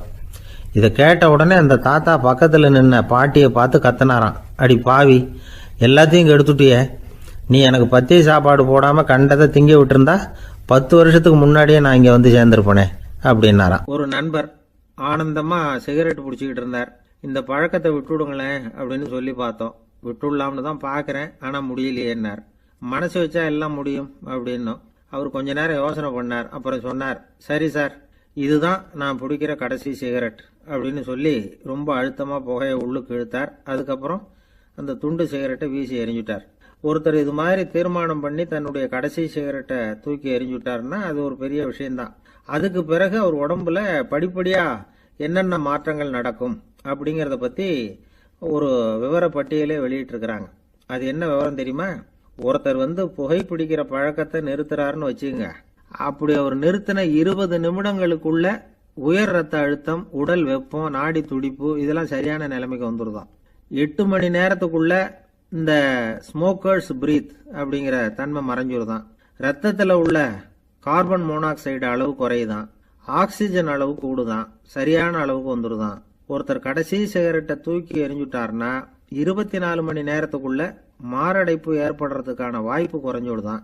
48 மணி நேரத்துக்குள்ள உணர்வு நரம்புகளின் முனைப்பகுதிகள் மறுபடியும் ஒன்று சேர்ந்துருதான். அதனால நாக்கு சுவை உணர்வு, மூக்கின் முகரும் சக்தி இதெல்லாம் மேம்படுதான், நல்ல நிலைமைக்கு வந்துருதான். சிகரெட்டை நிறுத்தின 3 நாளுக்குள்ள மூச்சு விடுறது சுலபமாயிடுதான். இப்படி அவங்க பட்டியல் நிறைய சொல்றாங்க. 2 அல்லது 3 மாசத்துக்குள்ள என்ன ஆகும் தெரியுமா? ரத்த ஓட்டம் மேம்படுது, நடக்கிறது சுலபமாயிடுது. நுரையீரல் கொள்ளளவு 30% அதிகரிக்குது. 1 to 9 மாசத்துக்குள்ள சுவாச குறைபாடுகள் நீங்குது. நுரையீரல்ல இருக்கக்கூடிய இந்த அசுத்தம் வடிகட்டும் திசுக்கள் சரியா வேலை செய்ய ஆரம்பிச்சிருது. 1 வருஷத்துக்குள்ள இந்த இதய அழுத்த நோய்க்கான வாய்ப்பு பாதியா குறைஞ்சிருது. இந்த சிகரெட்டை நிறுத்தின 5 வருஷத்துக்குள்ள ஒரு நாளைக்கு 1 பாக்கெட் சிகரெட் பிடிக்கிறவர்கள நுரையீரல் புற்றுநோயினால சாகிறவர்கள் எண்ணிக்கை பாதியா குறைஞ்சிருது. புற்றுநோய் செல்கள் சீரமைக்கப்படுது. ஆக ஒருத்தர் புகைக்கிறத விட்டுணும்னு தீர்மானம் பண்ணி தன் கையில இருக்கிற சிகரெட்டை இதுதான் கடைசின்னு சொல்லி தூக்கி எறிஞ்சுட்டா அதுக்கப்புறம் படிப்படியா இவ்வளவு நன்மைகளும் மாற்றங்களும் ஏற்படுறதாக இந்த அமெரிக்கன் கேன்சர் சொசைட்டி தெரிவிச்சிருக்குது. அதனால புகைப்பழக்கம் உள்ளவங்க இதெல்லாம் கொஞ்சம் யோசிச்சு பார்த்து அந்த பழக்கத்தை விட்டு விடுறது ரொம்ப நல்லது. ஆனா அதையெல்லாம் நாம சொன்னா யாரு கேட்கறாங்க? என்னுடைய நண்பர் ஒருத்தர் புகைப்பழக்கம் உள்ளவர், அவர் என்கிட்ட சொன்னார், சார், சிகரெட் பிடிக்கிற பழக்கத்தை விட்டு விடுறது என்னை பொறுத்த வரைக்கும் ஒன்றும் பெரிய கஷ்டமான செயல் இல்லை, அது ரொம்ப சுலபம் அப்படின்னார். எப்படி சொல்றீங்கன்னு கேட்டேன். நான் ஏற்கனவே 20 தடவை அந்த பழக்கத்தை விட்டுருக்கேன் சார் அப்படின்னார் ரொம்ப பெருமையா. அளவுக்கு மிஞ்சினால் அமிர்தமும் நஞ்சு அப்படின்னு சொல்லுவாங்க. அது உண்மைதான். ஒருத்தருக்கு அளவுக்கு மீறிய புகழ் வந்துட்டுதுன்னு வச்சுங்க, அது கூட ஆபத்தாக போயிடுறது உண்டு. பழங்காலத்துல எல்லாம் கிரேக்க தேசத்தில் ஒரு பழக்கம் உண்டாம். அதாவது யாராவது ஒருத்தரை நாடு கடத்தணும்னா அதுக்கு ஒரு வழி உண்டு. அதாவது ஒருத்தரை நாடு கடத்தணும்னு மக்கள் விரும்புகிறாங்கன்னு வச்சுங்களேன், அவர் பேரை ஒரு மண்பாண்ட ஓட்டுச்சில்லில் எழுதி அதை ஒரு குறிப்பிட்ட பொது இடத்துல போட்டுற வேண்டியது, அவ்வளவுதான். இது மாதிரி பல பேர் போட்டுக்கிட்டே இருப்பாங்க, எல்லாம் அப்படியே குவிஞ்சு போயிடும். அந்த ஓட்டாஞ்சில்லு குவியலில் யாருடைய பேர் அதிகமாக இருக்குதோ அந்த நபரை ஒரு 10 ஆண்டுகள் நாடு கடத்தி விடுவாங்க. இது அந்த ஊர் வழக்கமாக. ஒரு நாள் அந்த குவியலுக்கு பக்கத்தில் ஒரு ஆள் நின்றுக்கிட்டு இருக்கிறான். அவன் கையில் ஒரு ஓட்டாஞ்சில்லு வச்சுருக்கிறான். அதில் யாரோட பேரையோ எழுதணும், எழுதி அந்த இடத்துல போடணுங்கிறது அவன் ஆசை. ஆனால் அவன் படிக்காதவன், அதனால் எழுத தெரியல. யாராவது அந்த வழியாக வர்றாங்களான்னு பார்த்துக்கிட்டே நின்றுக்கிட்டு இருந்தான். ஒரு பெரியவர் வந்துக்கிட்டு இருந்தார். அவர்கிட்ட ஓடினான். கையில் இருந்த மண்பாண்ட சில்லை கொடுத்தான். ஐயா, இதில் ஒரு பேர் எழுதி கொடுங்களேன்னா. அந்த பெரியவர் அதை வாங்கி கையில் வச்சுக்கிட்டு, என்ன பேர் எழுதணும் சொல்லு அப்படின்னா. இவன் சொன்னான், அரிஸ்டைடிஸ் அப்படின்னு எழுதுங்க அப்படின்னா. இதை கேட்டதும் அந்த பெரியவருக்கு அதிர்ச்சி. ஏன்னா அவர் தான் அரிஸ்டைடிஸ், தத்துவ மேதை அரிஸ்டைடிஸ் அவர். இருந்தாலும் நான் தான் அதுங்கிறத காட்டிக்காமல் அந்த ஆளுகிட்ட கேட்டார். அது சரிப்பா, அரிஸ்டைடிஸுங்கிற பேரை எழுத சொல்கிற, அவர் உனக்கு என்ன கெடுதல் பண்ணார்? அவர் பேரை இதில் எழுத சொல்கிறியே அப்படின்னு கேட்டிருக்கார். அதுக்கு இவன் சொன்னானா, அவர் எனக்கு எந்த கெடுதலும் பண்ணலை, அவரை நான் பார்த்தது கூட இல்லை அப்படின்ட்டுருக்கான். அப்புறம் எதுக்காக அவரை நாடு கடத்தணும்னு நீ ஆசைப்படுற அப்படின்னு கேட்டிருக்கார். இப்போ அந்த ஆள் சொல்கிறான், அரிஸ்டைடஸை பற்றி எல்லாரும் பேசுகிறாங்க, அவர் ரொம்ப நல்லவர், அவர் ஒரு பெரிய அறிவாளிங்கிறாங்க, அவர் ஒரு பெரிய வள்ளல், பேரறிஞர், இப்படி எல்லாரும் சொல்கிறத கேட்டு கேட்டு எனக்கு ரொம்ப அலுத்து போயிட்டுது, அதனால தான் வெறுப்பாயிட்டேன் அப்படின்னு நானும். இதிலேருந்து என்ன தெரியுது? நாம் நல்லவனாக இருக்கிறதுல ஒன்றும் இடைஞ்சல் இல்லை. ஆனால் நம்மளை நல்லவன் நல்லவன் எல்லாரும் சொல்ல ஆரம்பிச்சிட்டாங்கன்னு வச்சுக்கோங்க, அப்போ இடைஞ்சல் ஆரம்பம்னு அர்த்தம். எதுவுமே அளவுக்கு மிஞ்சி போகாமல் பார்த்துக்க வேண்டியது ரொம்ப அவசியம். அளவுக்கு அதிகமாக ஆசைப்படாதவங்களில் ஆப்ரஹாம் லிங்கனும் ஒருத்தரான். அவர் ஒரு தடவை தன்னுடைய நண்பர்கள்கிட்ட பேசிக்கிட்டு இருந்தாராம். ஒருத்தர் கேட்டிருக்கார், ஒரு மனுஷனுக்கு கால்கள் எவ்வளோ உயரம் இருக்கணும் அப்படின்னு கேட்டாராம். இதுக்கு ஆப்ரஹாம் லிங்கன் சொன்னாராம், அது என்ன, இடுப்புலேருந்து தரையை தொடுற அளவுக்கு உயரம் இருந்தால் போதும் அப்படின்னாராம். ஒரு ஊரில் ஒரு கோயில் இருந்தது, ரொம்ப பழைய கோயில். உள்ளே போகிறதுக்கே பயமாக இருக்கும், எந்த நேரத்தில் இடிஞ்சு விழுந்துருமோ அப்படிங்கிற பயம். அப்படி இருந்ததுனால யாரும் துணிஞ்சு சாமி கும்பிடுறதுக்கு அங்கே போகிறதில்ல. கோயிலுக்கு வர்ற கூட்டம் கொஞ்சம் கொஞ்சமாக குறைய ஆரம்பிச்சுட்டுது. கோயில் நிர்வாகிகள் எல்லாரும் கூடி உட்காந்து பேசினாங்க. என்ன பண்ணலாம்னு யோசனை பண்ணாங்க. எந்த இடம் மோசமாக இருக்கோ அந்த இடத்த பழுது பார்த்தாங்க. அங்கே இங்கே வர்ணத்தை பூசி கொஞ்சம் அழகுபடுத்தி பார்த்தாங்க. ஏதோ இந்த ஊரில் கோயில்னு ஒன்று இருக்குது, அது மக்களுக்கு தெரியணும் அப்படிங்கிறதுக்காகத்தான் இப்படிலாம் பண்ணாங்க. இருந்தாலும் கோவில் இருக்கிற நிலைமை மக்களுக்கு தெரியும், அதனால் அங்கே வர்றது குறைச்சிக்கிட்டாங்க அவங்க. ஒரு கட்டத்தில் யாருமே வர்றதில்லை, நிலைமை அந்த அளவுக்கு ஆயிட்டுது. மறுபடியும் கோவில் நிர்வாகிகள் கூட்டம் நடந்தது. இந்த கூட்டம் கூட கோயிலுக்கு உள்ளே நடக்கலை, இடிஞ்சு விழுந்துருமோங்கிற பயம். அதனால் வெளியில தான் உட்காந்து கூட்டத்தை நடத்தினாங்க. ஏன்னா உள்ளே போகிறதுக்கு அவங்களுக்கும் துணிச்சல் கிடையாது, எந்த நேரமும் விழுந்துரும் போல இருந்தது அது. அது வழியாக போகிறவங்க கூட வேகமாக அந்த இடத்த கடந்து போக ஆரம்பிச்சிட்டாங்க. கோவில் நிர்வாகிகள் வெளியில் உட்காந்து கூட்டம் போட்டாங்க இல்லையா, அந்த கூட்டத்தில் 4 தீர்மானங்களை நிறைவேற்றினாங்க. அது என்ன 4 தீர்மானம்னா, முதல் தீர்மானம், இந்த கோவிலை இடிப்பது அப்படிங்கிற முடிவை இந்த கமிட்டி மிகவும் வருத்தத்துடன் ஏற்றுக்கொள்ளுகிறது அப்படின்னு நிறைவேற்றினாங்க. இதுக்கு பதிலாக இன்னொரு கோவிலை உடனடியாக கட்டி முடிச்சுடணுங்கிறது 2வது தீர்மானம். 3வது தீர்மானம் என்ன தெரியுமா, பழைய கோவிலின் கதவுகள், அதிலிருந்து பிரித்து எடுக்கிற செங்கல், இதையே புது கோவில் கட்டுவதற்கு பயன்படுத்தி கொள்ள வேண்டியது. பழைய கோவில் இருந்த மாதிரியே அதே வடிவத்தில் புது கோவிலையும் கட்ட வேண்டியது. பழைய கோவிலின் அஸ்திவாரத்தை அப்படியே வச்சுக்கிட்டு அதுக்கு மேலே நாம் கோவிலை கட்டிக்க வேண்டியது. இதுதான் 3வது தீர்மானம். இதையும் கமிட்டி முழு மனசோடு ஏற்றுக்கிட்டது. இது வரைக்கும் சரி. இப்போ அந்த கமிட்டி 4வதாக ஒரு முக்கியமான தீர்மானத்தை கொண்டுகிட்டு வந்து அதையும் ஏகமனதாக நிறைவேற்றி விட்டது. அது என்ன தீர்மானம்னா, புதிய கோவில் கட்டி முடிக்கிற வரைக்கும் பழைய கோவிலை இடிக்கிறதில்லை அப்படிங்கிற தீர்மானம். எப்படி இருக்குது பாருங்க இது. பழசை இடிக்காத வரையில் அதே இடத்துல புதுசாக எப்படி கட்ட முடியும்? பல விஷயங்களில் நாம் நடந்துக்கிற முறையும் இப்படி தான் இருக்குதான். வாழ்க்கையில் முன்னேறணும்னு ஆசைப்படுவோம், அதே நேரத்தில் அந்த முன்னேற்றத்துக்கு எது தடையாக இருக்கோ அதை விட்டு விடுறதுக்கும் மனசு வராது. வெளிநாட்டில் ஒரு பெரிய விருந்து நடந்துக்கிட்டு இருந்துதான். எல்லாரும் மது கோப்பையும் கையுமா அலைஞ்சிக்கிட்டு இருக்கிறாங்க. ஒருத்தர் மட்டும் கையில் எதுவும் இல்லாமல் ரொம்ப நல்ல பிள்ளையா சாதுவா ஒரு ஓரமாக தனியாக உட்காந்துருக்கிறார். அவர்கிட்ட நெருங்கி வாங்க மது சாப்பிடலாம் அப்படின்னு கூப்பிட்டாங்களாம். என்னை வற்புறுத்தாதீங்க, நான் என் மனசுக்குள்ள உறுதியாக தீர்மானம் பண்ணிவிட்டேன் அப்படின்னாராம். என்ன தீர்மானம் பண்ணியிருக்கீங்க அப்படின்னு கேட்டிருக்காங்க.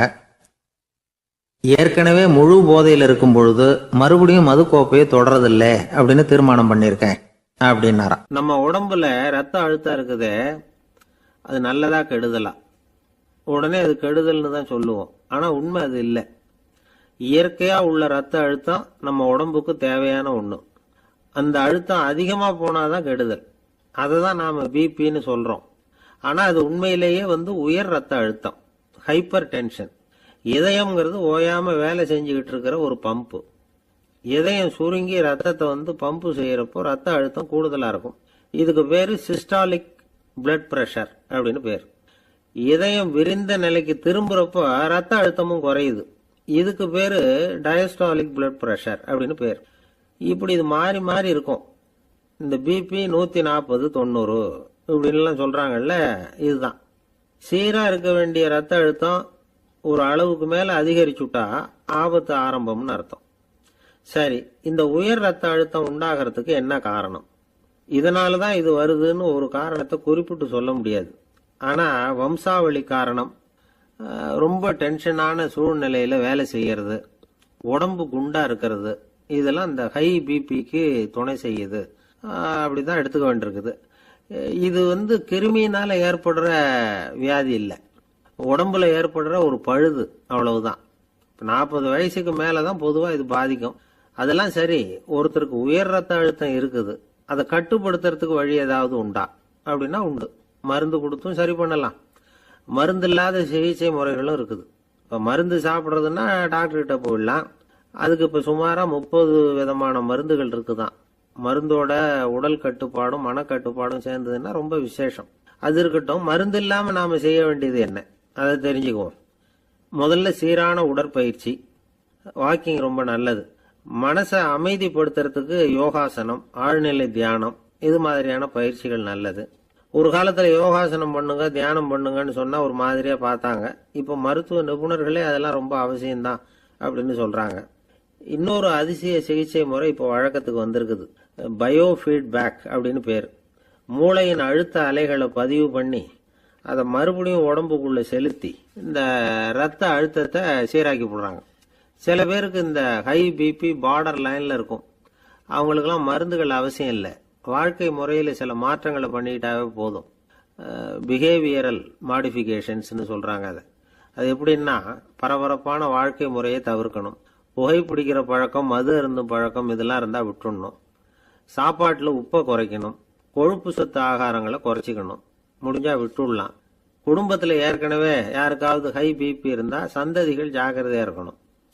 நடுத்தர வயசு அடைஞ்சவங்க அப்பப்போ அந்த பிபி செக் பண்ணிக்கிறது நல்லது. டாக்டர் சொல்கிறத நம்மளில் பல பேர் சரியாகவே கேட்கறது இல்லை. அதனால தான் இடைஞ்சல். ஒரு ஆள் பிபின்னு சொல்லி டாக்டர்கிட்ட போனான். உடம்பு குண்டாக இருக்குது, அதை குறைக்கணும், முதல்ல தினமும் உடற்பயிற்சி பண்ணு அப்படின்னார். சரின்னு சொல்லிவிட்டு வந்தான், செஞ்சான். கொஞ்ச நாள் கழிச்சு மறுபடியும் டாக்டர்கிட்ட போனான். என்னப்பா எக்ஸசைஸ் பண்ணியா அப்படின்னு கேட்டார். தினமும் பண்ணுனேன் டாக்டர்னா. என்ன பண்ணேன்னு கேட்டார்.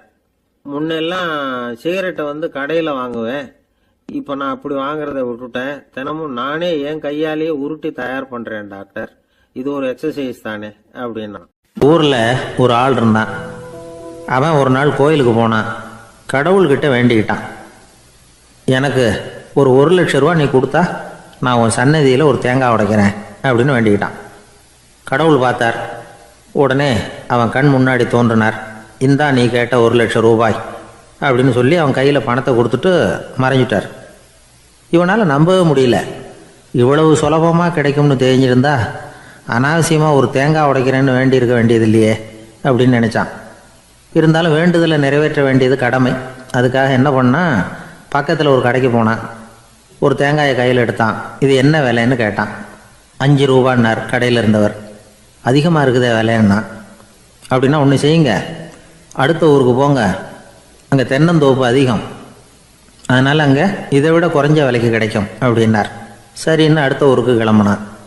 அங்கே போய் விசாரித்தான். ஒரு தேங்காய் 3 ரூபாய் விலைன்னாங்க. இதுவும் அதிகமாக தெரியுதுன்னா. அப்படின்னா ஒன்று செய்ய, அதோ அந்த ஆற்று ஓரமாக ஒரு தென்னை மரம் இருக்கு பார், அதில் நீயே ஏறி பறிச்சுக்கோ, ஒரு தேங்காய்க்கு 1 ரூபா கொடுத்தா போதும் அப்படின்னார் அந்த தோப்புக்கு சொந்தக்காரரு. இவனுக்கு மரம் ஏற தெரியாது. இருந்தாலும் ஆசை யாரை விட்டுது, விலை சல்லிசாக இருக்குதே. ஆற்று ஓரம் போனால் தட்டு தடுமாறி அந்த மரத்தில் ஏறினா அந்த தென்னை மரம் வளைஞ்சி ஆற்று பக்கம் போய் அப்புறம் நிமிர்ந்து இருந்தது. அதாவது மரத்தின் உச்சி சரியாக ஆற்றுக்கு நடுவில் இருந்தது. ஆற்றுல வெள்ளம் கரபுரண்டு ஓடிக்கிட்டு இருக்கு. இவன் கடவுள் கொடுத்த 1,00,000 ரூபாயை மடியில் வச்சு இறுக்கி கட்டிக்கிட்டான். உச்சிக்கு போய் காய் பறிக்கிற சமயத்தில் காற்றும் மழையும் பலமாக கலந்து அடிக்க ஆரம்பிச்சுட்டுது. கால் வழுக்கி விட்டுட்டுது. இவன் சடார்னு ஒரு தென்னை மட்டையை பிடிச்சிக்கிட்டு தொங்க ஆரம்பிச்சிட்டான். கீழே பயங்கரமான வெள்ளம். மடியில் 1,00,000 ரூபா பணம். என்ன செய்கிறதுன்னு தவிக்கிறான். இந்த சமயம் கரையில் ஒரு யானை பாகன் யானையை குளிப்பாட்டிக்கிட்டு இருக்கிறான். அது அவன் கண்ணில் பட்டுது. ஐயா ஒரு உதவின்னு கத்துனான். அவன் என்ன செய்யணும்னு கேட்டான். உன் யானையை மெதுவாக இங்கே அழைச்சிட்டு வா, எனக்கு நேராக கீழே நிறுத்து, என் காலை பிடிச்சி மெதுவாக கீழே இறக்கி விட்டுரு, என் மடியில் இருக்கிற பணத்தில் உனக்கு 10,000 ரூபா தரேன் அப்படின்னா. அவன் பார்த்தான்.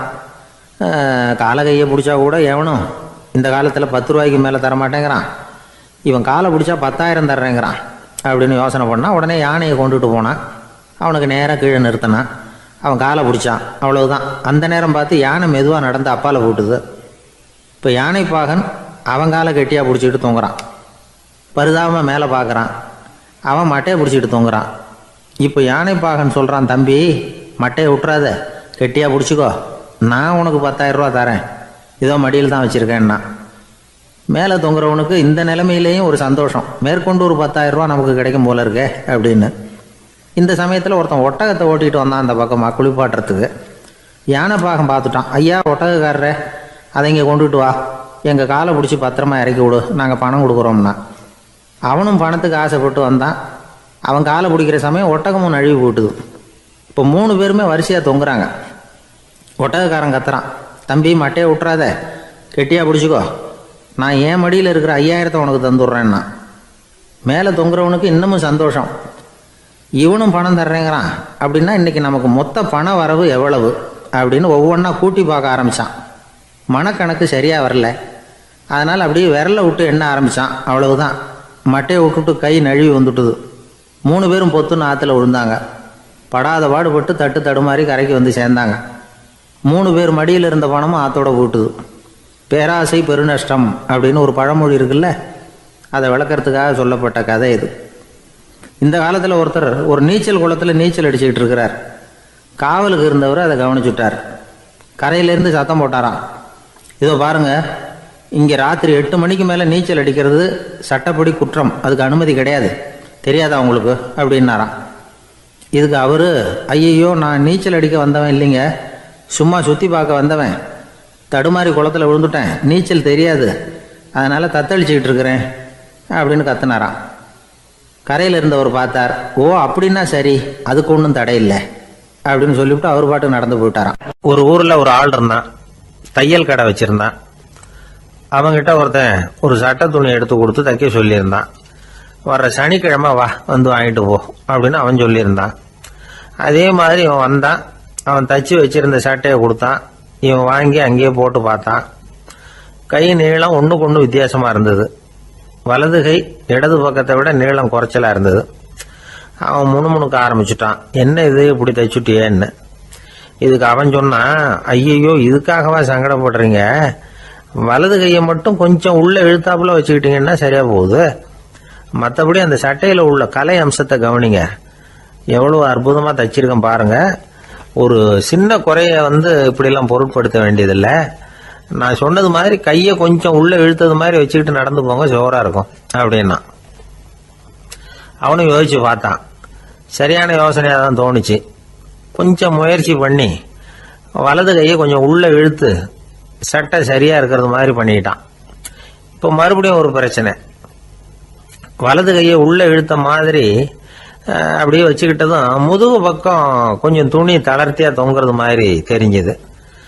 என்ன இது, முதுகு பக்கம் துணி குவிஞ்சுட்டுதே, தொங்குதே அப்படின்னா மறுபடியும், அடடா, இதுக்காகவா கவலைப்படுறீங்க, உடம்ப அதுக்கு தகுந்த மாதிரி கொஞ்சம் வளைச்சிக்கிட்டா சரியா போடுது, இதுக்காக அந்த அழகான தையலை பிரித்து அதில் உள்ள கலை அம்சத்தை கெடுக்கிறதுக்கு என் மனசு இடம் தரல, எவ்வளவுக்கு தளர்த்தியா இருக்கோ அவ்வளவுக்கு கொஞ்சம் உடம்ப வளைச்சி அப்படி குனிஞ்சது மாதிரி போங்க போதும் அப்படின்னா.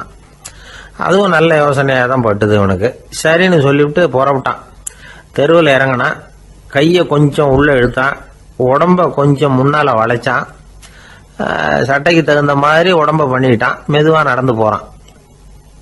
இப்போ எதிரில் இன்னொருத்தன் வரான். இவனை பார்க்குறான்.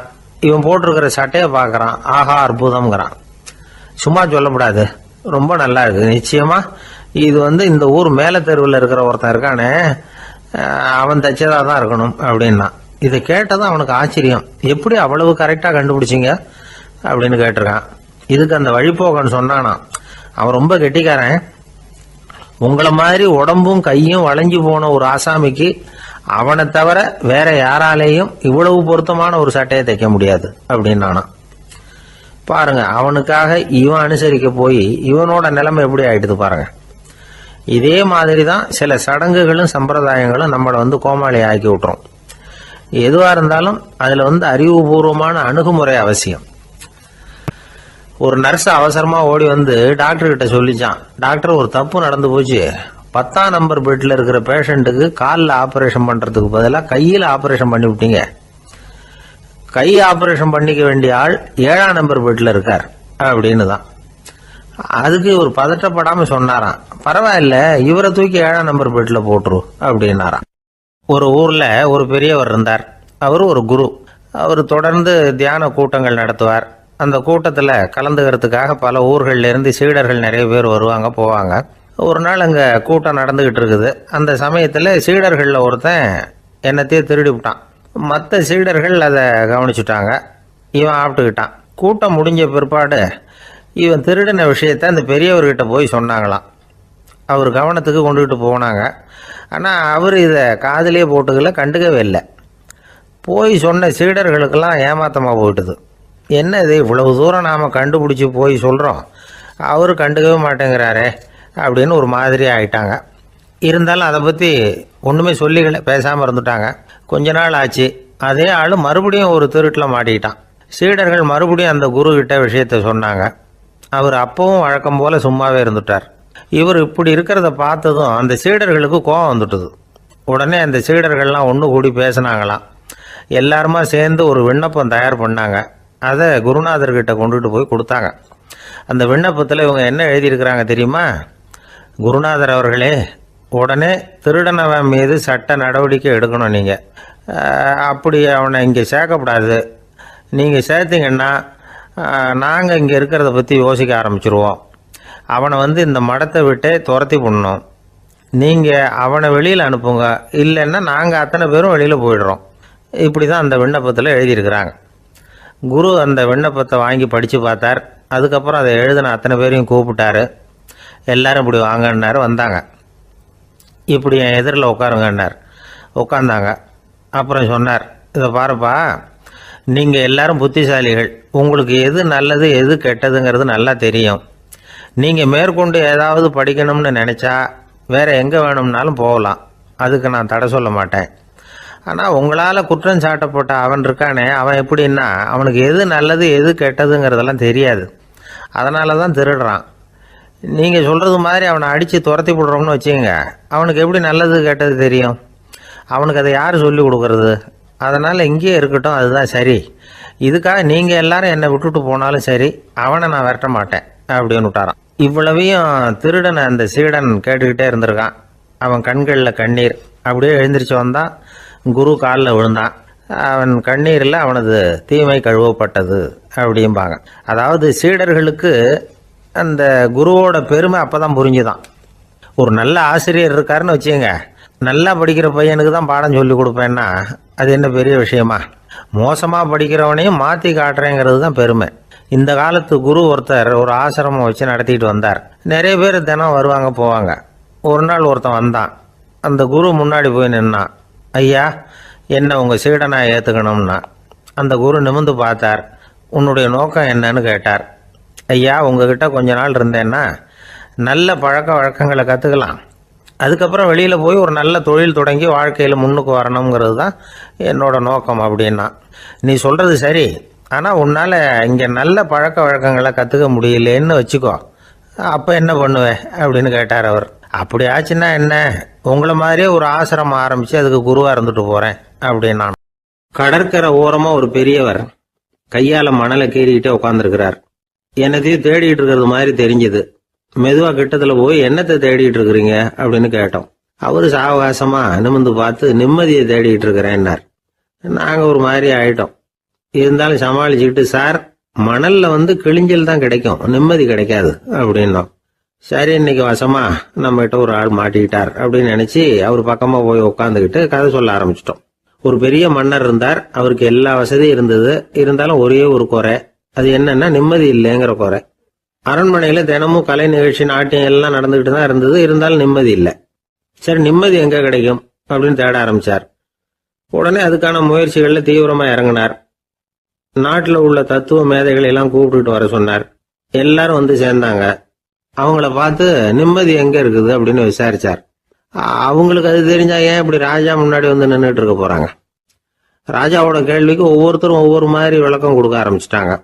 எந்த பதிலும் ராஜாவுக்கு திருப்தி அளிக்கக்கூடிய அளவுக்கு இல்லை. சரி, போயிட்டு வாங்கன்னு சொல்லி அவங்களெல்லாம் அனுப்பி வச்சுட்டார். ஒரு நாள் அவர் மாளிகையில உப்பரிகையில நின்றுட்டு இருக்கிறார். அந்த சமயத்துல தெருவில் ஒரு பிச்சைக்காரன் ரொம்ப உல்லாசமா பாட்டு பாடிக்கிட்டே போய்கிட்டு இருக்கிறான். குரல்ல ஒரு சந்தோஷம், நடையில ஒரு மிடுக்கு. அவங்ககிட்ட கொஞ்சம் கூட கவலை இருக்கிறதா தெரியல. உடனே ராஜா அதை பார்த்தார். ஏவலாளிகளை கைதட்டி கூப்பிட்டார். உடனே ஓடி போய் அந்த பிச்சைக்காரனை இங்க அழைச்சிட்டு வாங்கன்னு உத்தரவு போட்டார். இவங்க உடனே ஓடி போய் அவனை கூப்பிட்டாங்க. அரண்மனைக்கு வாழ்ந்தாங்க. அவன் வரல. அரண்மனைக்குள்ள அடி எடுத்து வைக்க மாட்டேன்னு சொல்லிவிட்டான். ராஜா கிட்ட விஷயத்தை சொன்னாங்க. அவருக்கு ரொம்ப ஆச்சரியம், இப்படி ஒரு ஆள் இருக்கிறானா அப்படின்னு. சரி, அவன் என்னதான் சொல்றான் அப்படின்னு விசாரிச்சார். இவங்க மறுபடியும் தெருவுக்கு போய் கேட்டாங்க. என்னை பார்க்கணும்னா ராஜா விருப்பப்பட்டாருன்னா அவரை வேணும்னா இங்க வர சொல்லுங்க அப்படின்னு சொல்லிவிட்டான். அதை ராஜா கிட்ட சொன்னாங்க. அவருக்கு கோபம் வரல. இவ்வளவு சுதந்திர உணர்வோடு இருக்கிறவன் சாதாரண ஆளா இருக்க முடியாது அப்படின்னு நினைச்சார். உடனே கிடுகிடுன்னு இறங்கி தெருவுக்கு வந்தார். பிச்சைக்காரங்கிட்ட போனார். நீ கவலைப்படாம சந்தோஷமா பாடிக்கிட்டு போறியே, அது எப்படி முடியுது உன்னால அப்படின்னு கேட்டார். ஏன் அப்படி கேக்குறீங்கன்னு அவன், அதுக்கு இல்ல, எனக்கு அரண்மனையில எவ்வளவோ சுகபோகங்கள்லாம் இருக்கு, இருந்தாலும் நிம்மதி இல்லை.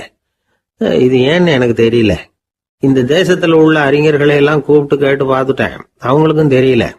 உன்னை கேட்டா தெரியும்னு நினைச்சேன். அதனால தான் சந்திக்கிறதுக்கு ஆசைப்பட்டேன். ஆனா நீ வரமாட்டேன்னு விட்டியே அப்படின்னார். பிச்சைக்காரன் கடகடன்னு சிரிக்க ஆரம்பிச்சுட்டான். மகிழ்ச்சிக்கும் உங்களுக்கும் தடையா இருக்கிறது இந்த மாளிகை தான். இதை விட்டுட்டு வெளியில வந்துட்டா நிம்மதி தேடிட்டு வந்துரும்னா. நான் அரசன், எனக்குன்னு கடமைகள் இருக்கு, அதையெல்லாம் விட்டுட்டு எப்படி வர முடியும்னார் ராஜா. ரெண்டும் ஒரே நேரத்துல கிடைக்கணுங்கிறது முடியாத காரியம். உங்க சுகபோகத்துக்கு விலையாதான் உங்க நிம்மதியை கொடுத்துக்கிட்டு இருக்கிறீங்க. என்ன பாருங்க, என்கிட்ட எதுவும் இல்லை, அதனால எதுவும் போயிடுமோங்கிற பயமும் இல்லை, நிம்மதியா இருக்கிறேன் அப்படின்னா அவன். ராஜா உடனே சந்தோஷப்பட்டு தன்னுடைய மேலங்கியை எடுத்து அவனுக்கு பரிசா கொடுத்தாரான். அவன் சிரிச்சுக்கிட்டே அதை வாங்க மாட்டேன்னு விட்டானான். இதை நீங்க எனக்கு கொடுக்கறதுனால எந்த பயனும் இல்லை, அதே நேரத்துல அதை வாங்கிட்டேன்னா அடுத்த வினாடியிலிருந்து அதை எப்படி காப்பாத்துறதுங்கிற கவலை எனக்கு வந்து சேர்ந்துரும், அப்புறம் தூக்கம் வராது, நிம்மதி போயிடும் அப்படின்னானா. சொல்லிவிட்டு அவன் பாட்டுக்கு சந்தோஷமா பாடிக்கிட்டே போயிட்டான். நிம்மதி எங்க இருக்குங்கிறதையும் ராஜா தெரிஞ்சுக்கிட்டார். அந்த இடத்துக்கு தன்னால போக முடியாதுங்கிறதையும் அவர் புரிஞ்சுக்கிட்டார். இப்படி இந்த கதைய அந்த கடற்கரையில மணலை கீறிக்கிட்டே உட்கார்ந்துருந்தார அந்த பெரியவர்கிட்ட சொல்லி முடிச்சோம். அவர் முகத்துல ஒரு தெளிவு தெரிஞ்சது. எங்களை நிமிர்ந்து பார்த்தார். ரொம்ப நன்றிங்க, இப்ப எனக்கு தெரிஞ்சு போச்சு, நிம்மதி வேணும்னா அதுக்கு என்ன பண்ணணும்னு இப்ப நல்லா புரிஞ்சுக்கிட்டேன் அப்படின்னார். என்ன புரிஞ்சுக்கிட்டீங்கன்னு கேட்டோம். இனிமே இந்த பக்கம் வந்தா உங்க கண்ணுல படாத இடமா பார்த்து உட்காரணும்னு புரிஞ்சுக்கிட்டேன் அப்படின்னார். தான் மட்டும் வாழ்ந்தா போதும் அப்படின்னு நினைக்கிறவங்க உண்டு, தானும் வாழணும் அடுத்தவங்களும் வாழணும் அப்படின்னு நினைக்கிறவங்களும் உண்டு. முதல்ல சொன்ன வகையை சேர்ந்த மனிதர்கள் எப்படி தெரியுமா? எப்படியாவது தான் மட்டும் வாழ்ந்தால் போதுங்கிற நினைப்பு தான் எப்பவும் அவங்களுக்கு இருக்கும். தங்களுடைய வளர்ச்சிக்கு எது தடையா இருந்தாலும் சரி, யார் தடையா இருந்தாலும் சரி, அதை அழிச்சுட்டு தான் மறுவேலை பார்ப்பாங்க. அவங்கெல்லாம் பாவ காரியங்களுக்கு தயங்குறதே இல்லை. அப்படிப்பட்ட வாழ்க்கை அவங்களுக்கே இடைஞ்சல அமைஞ்சு விடுறது உண்டு. அதை விளக்கறதுக்கு ஒரு கதையும் உண்டு. ஒரு ஊர்ல அப்படிப்பட்ட ஆள் ஒருத்தன் இருந்திருக்கான். நிறைய பாவங்களை செஞ்சவன். அதன் காரணமா நரகப்படுகொழியில விழுந்துட்டான். நரகப்படுகொழிங்கிறது ஒரு பெரிய கிணறு மாதிரி. ஏற்கனவே பாவம் செஞ்சவங்க நிறைய பேர் அதில் விழுந்து கிடக்குறாங்க. உள்ள ஏகப்பட்ட சத்தம், எல்லாம் அந்த பாவாத்மாக்கள் போடுற சத்தம். இப்போ விழுந்தானே இவனும் சத்தம் போட்டான். இவன் போடுற சத்தம் கொஞ்சம் அதிகமாக கேட்டுது. இந்த கிணத்துக்கு பக்கத்தில் புத்தர் உட்கார்ந்துருக்கிறார். அவர் காதில் இவன் போடுற சத்தம் விழுந்தது. உடனே அந்த கிணத்தடிக்கு போனார். குனிஞ்சு பார்த்தார். சாமி என்னை காப்பாத்துங்க அப்படின்னு கத்தனான் இவன். புத்தர் அவனை கொஞ்சம் கவனிச்சு பார்த்தார். மனித சமுதாயத்துக்கு அவன் என்னென்ன கெடுதல் பண்ணியிருக்கிறாங்கிற விவரமெல்லாம் அவர் மனக்கண்ணில் தெரிஞ்சது. அவருக்கு எல்லாம் புரிஞ்சு போச்சு. இருந்தாலும் அவனை காப்பாத்துறதுக்கு ஏதாவது வழி உண்டா அப்படின்னு யோசிச்சார். அவன் தன்னுடைய வாழ்நாளில் ஏதாவது நல்லது செஞ்சிருக்கானா அப்படின்னு பார்த்தார். ஒரே ஒரு சமயம் அவன் தன்னுடைய காலடியில மிதிபட இருந்த சிலந்தியை மிதிக்காமல் தாண்டி போயிருக்கிறான். இந்த ஒரு காரியத்துக்காக அவனை கரையேற்ற முடியுமா அப்படின்னு நினைச்சார். அவ்வளவுதான். உடனே அவர் கையில ஒரு சிலந்தி வந்து உட்கார்ந்துதான். அதுகிட்ட இருந்து நூல் இழை வெளிவர ஆரம்பிச்சது. அந்த நூல் இழை கிணற்று ஆழம் வரைக்கும் அப்படியே நீண்டுகிட்டே போச்சான். புத்தர் பார்த்தார். இந்த நூலை பிடிச்சிக்கிட்டு மேலே ஏறி வா அப்படின்னார். என்னங்க சொல்றீங்க, இந்த சிலந்தி நூல் என்ன தாங்குமான்னு கத்தினான். எல்லாம் தாங்கும், அதை பிடிச்சிக்கிட்டு ஏறி வா அப்படின்னார். சந்தேகத்தோடவே அவன் அந்த நூல் இழைய பிடிச்சி இழுத்து பார்த்தா ரொம்ப வலுவா இருந்தது. அவனுக்கு ஆச்சரியம். அதை பிடிச்சிக்கிட்டு மெதுவா மேலே ஏறி வர ஆரம்பிச்சுட்டான். பாதி தூரம் ஏறி வந்திருப்பான். அப்போ அவன் காலுக்கு கீழே ஏதோ சத்தம். என்னன்னு குனிஞ்சு பார்க்கறான். கீழே கிடந்தவங்க சில பேரும் அந்த நூலை பிடிச்சி மேலே வந்துகிட்டு இருக்கிறாங்க. இவனுக்கு கோபம் வந்துட்டுது. தன்னுடைய இடுப்புல வச்சிருந்த கத்தியை எடுத்து தன்னுடைய காலுக்கு கீழே நூல் இழையை அப்படியே வெட்டி விட்டுட்டான். இனிமே நாம மட்டும்தான் மேலே ஏறி வந்துடணும் அப்படின்னு நினைச்சுக்கிட்டான். ஆனா நடந்தது என்ன தெரியுமா? மொத்த நூல் இழையும் அப்படியே அருந்து கீழே விழுந்துட்டுது. அவனும் பொத்துன்னு கீழே விழுந்துட்டான். மறுபடியும் கத்த ஆரம்பிச்சுட்டான். ஏற்கனவே அவன் செஞ்சிருந்த ஒரு சிறு கருணை அந்த நூல் இழைக்கு உறுதியை கொடுத்தது. இப்போ அவன் செஞ்ச பாவம் அந்த நூல் இழைய வலுவிழக்க செஞ்சுட்டுது. அடுத்தவங்களும் வாழணுங்கிற எண்ணம் அவனுக்கு இருந்திருந்தா இப்போ அவனும் கரையேறி வந்திருப்பான், மற்றவங்களும் சௌக்கியமா வந்து சேர்ந்திருப்பாங்க. அதனால நாமும் வாழணும் அடுத்தவங்களும் வாழணும் அப்படின்னு நினைக்கிறவன் வாழ்க்கையில சீக்கிரம் முன்னுக்கு வந்துடுவான். ஒருத்தன் ஒரு டாக்டர் கிட்ட போனான். மருந்து வாங்கினான். வாங்கி கொண்டாந்து பேசாம வச்சுட்டான், சாப்பிடல. அப்புறம் எதுக்காகப்பா போய் அவர்கிட்ட மருந்து வாங்கினேன் அப்படின்னு கேட்டாங்க. டாக்டர் வாழணும் இல்லையா, அதனாலதான் அப்படின்னா. அவர் கொடுத்த மருந்து நீ ஏன் சாப்பிடல அப்புறம் அப்படின்னு கேட்டாங்க. நான் வாழணும் இல்லையா, அதுக்காக தான் அப்படின்னா. ஒரு சன்னியாசி அவர் ஒரு நாள் ஒரு கனவு கண்டாராம். அந்த கனவில் அவர் சொர்க்கத்துக்கு போகிறார். அங்கே ஒரு பெரிய திருவிழா நடந்துக்கிட்டு இருக்குது. எங்கே பார்த்தாலும் அலங்கார வளைவுகள், வண்ணமயமான விளக்குகள், பாதைகள் பூரா மலர்கள், எல்லா கட்டடங்களும் ஒளிமயம். அவ்வளவு கோலாகலமாக பிரம்மாண்டமாக அந்த திருவிழா நடந்துக்கிட்டு இருக்குது. அது என்ன திருவிழாங்கிறது இந்த சன்னியாசிக்கு புரியல. அங்கே எதிரில் வந்துக்கிட்டு இருந்த ஒருத்தரை நிறுத்தி, என்ன விசேஷம் இங்கே அப்படின்னு விசாரிச்சாராம். உனக்கு தெரியாத விஷயம், இன்னைக்கு இறைவனுக்கு பிறந்த நாள், அதை தான் எல்லாரும் சேர்ந்து கொண்டாடுறோம். இதுக்காக பிரம்மாண்டமான ஊர்வலம் ஒன்று வரப்போகுது. இறைவனே அந்த ஊர்வலத்தில் கலந்துக்கிறார் அப்படின்னார் அவர். உடனே அந்த சன்னியாசி ஒரு மரத்து நிழலில் ஒதுங்கி நின்றுக்கிட்டார்.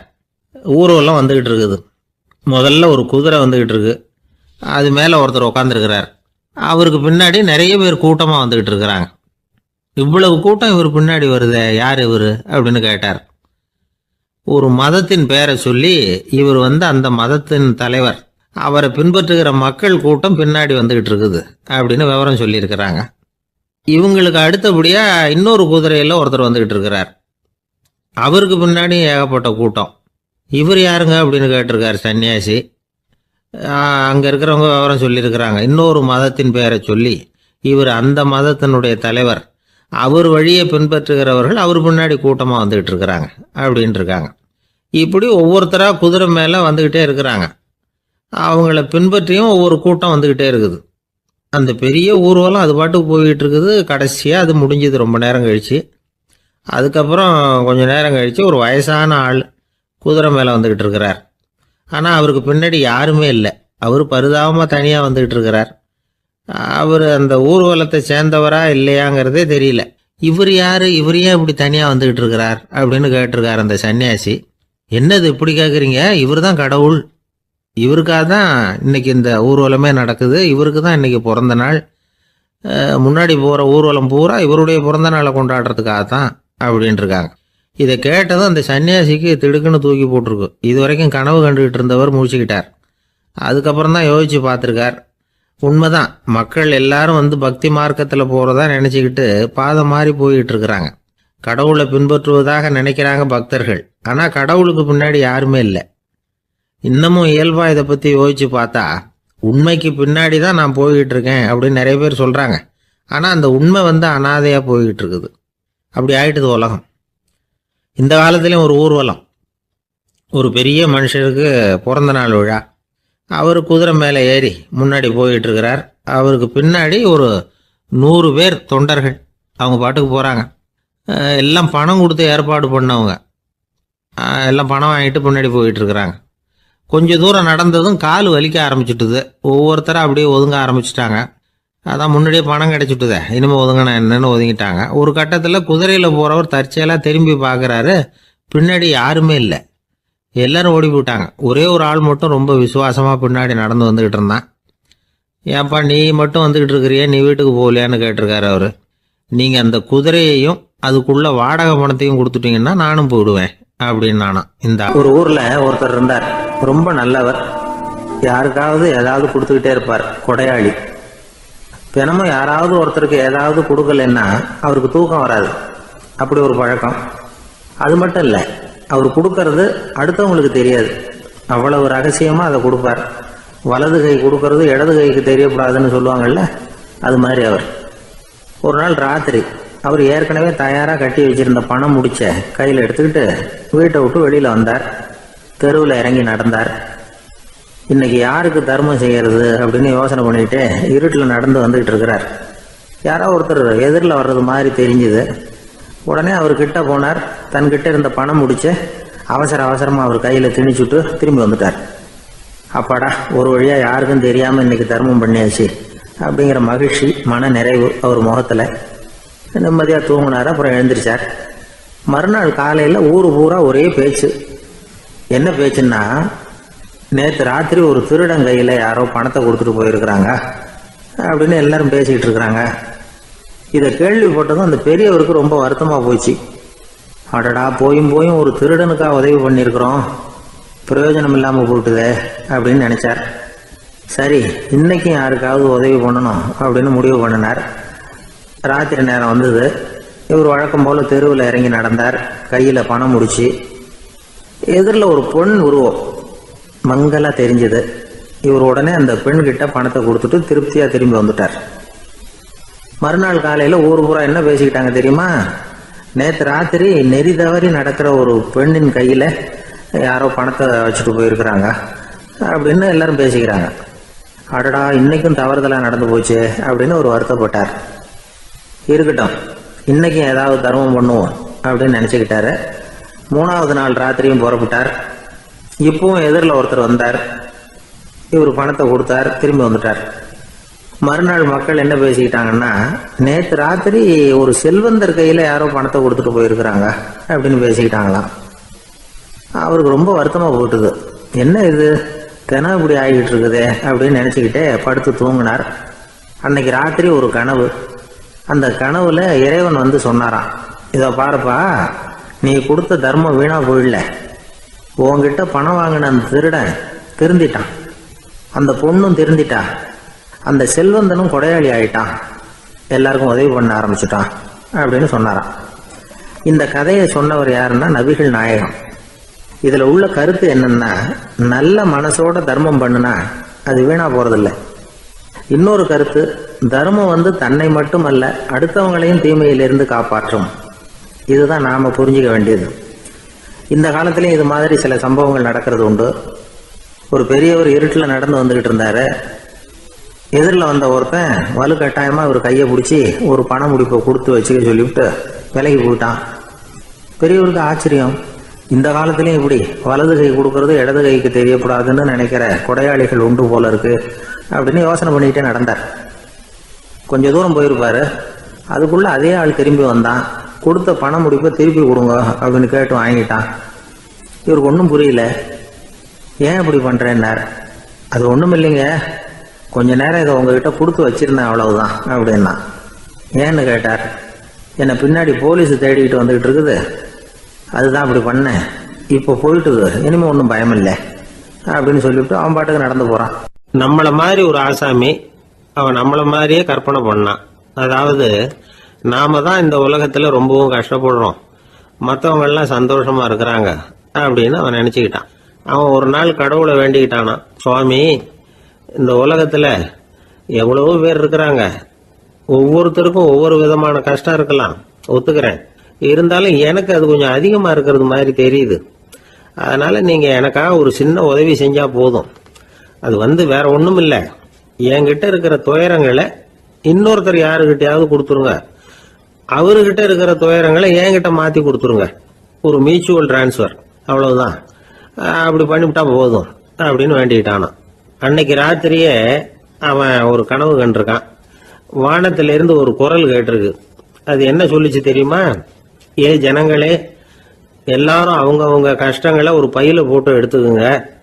அப்படி எடுத்துக்கிட்டு நேரா இந்த ஊர் எல்லையில இருக்கிற கோயிலுக்கு வந்து சேருங்க அப்படின்னு அந்த குரல்.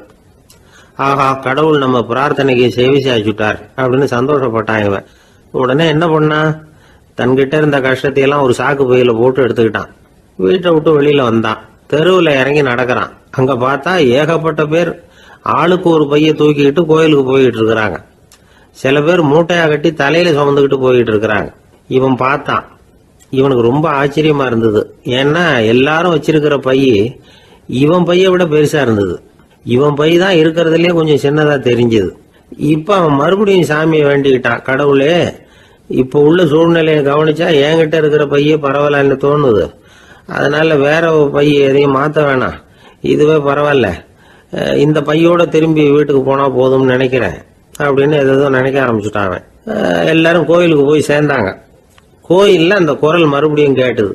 எல்லாரும் அவங்கவுங்க பைகளை சோகத்துல தொங்க விடுங்க, திடீர்னு விளக்குகள் அணையும், மணி அடிக்கப்படும், அதுதான் அடையாளம். அந்த சமயத்துல இருட்டுல உங்களுக்கு வேண்டிய பைய நீங்க வந்து மாத்தி எடுத்துக்கலாம், தேர்ந்தெடுத்துக்கலாம். வெளிச்சம் இருக்கிறப்பவே உங்களுக்கு பிடிச்ச பைக்கு பக்கமா பார்த்து நீங்க நின்னுக்கலாம் அப்படின்னு சொல்லி விவரம் சொல்லிச்சான் அந்த குரல். அப்படி சொன்னதுக்கு அப்புறம் திடீர்னு விளக்கு அணைஞ்சுது, மணி அடிச்சுது. கொஞ்ச நேரம் கழிச்சு மறுபடியும் விளக்குகள்லாம் எரிஞ்சுது. இப்போ பார்த்தா எல்லாரும் அவங்கவுங்க பையையே கெட்டியா பிடிச்சிட்டு நிக்கிறாங்க. இவனும் அப்படியே நிக்கிறான். இவன் மெதுவா பக்கத்துல நிக்கிறவங்க கிட்ட கேட்டானா, ஏன் நீங்க பைய கையிலேயே வச்சிருக்கிறீங்க, செவுத்துல மாட்டலையா அப்படின்னு கேட்டிருக்கான். இல்லப்பா, நீ ஏன் கையிலேயே வச்சிருக்கிறியோ அதே காரணத்துக்காக தான் நாங்களும் வச்சிருக்கிறோம். நம்ம கவலைகளை பத்தி நமக்கு ஓரளவுக்காவது தெரியும். ஆனா மற்றவங்க கவலைகள் நமக்கு பரிச்சயம் இல்லாதவை, பழக்கம் இல்லாதது.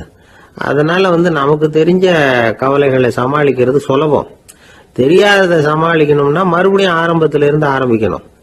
அதனால பழைய நண்பர்களோடு வாழறது தான் மேல் அப்படின்னு ஆனான். அதுக்கப்புறம் அவன் தன்னோட பைய போதும்னு வீட்டுக்கு திரும்பி வந்துட்டானான். இது ஒரு பெரியவர் சொல்லி இருக்கிற கதை. அதனால நம்ம கிட்ட இருக்கிற கஷ்டங்கள் தான் பெருசு, அதை இன்னொருத்தங்கிட்ட கொடுத்துட்டு மாத்திக்கலாம் அப்படின்னு நினைக்கிறது தப்பு. இதே மாதிரி இன்னொரு சம்பவம். ஒரு ஊர்ல ஒரு நாள் ராத்திரி ஆகாயத்தில இருந்து கடவுள் குரல் கேக்குது. இந்த ஊர்ல இருக்கிற ஜனங்கள்லாம் கொஞ்சம் கவனிங்க, உங்களுக்கு ஒரு செய்தி. அதாவது இங்க இருக்கிற ஜனங்கள்லயே கொஞ்சம் கூட கவலையே இல்லாத ஆள் யாருன்னு எனக்கு தெரியணும்.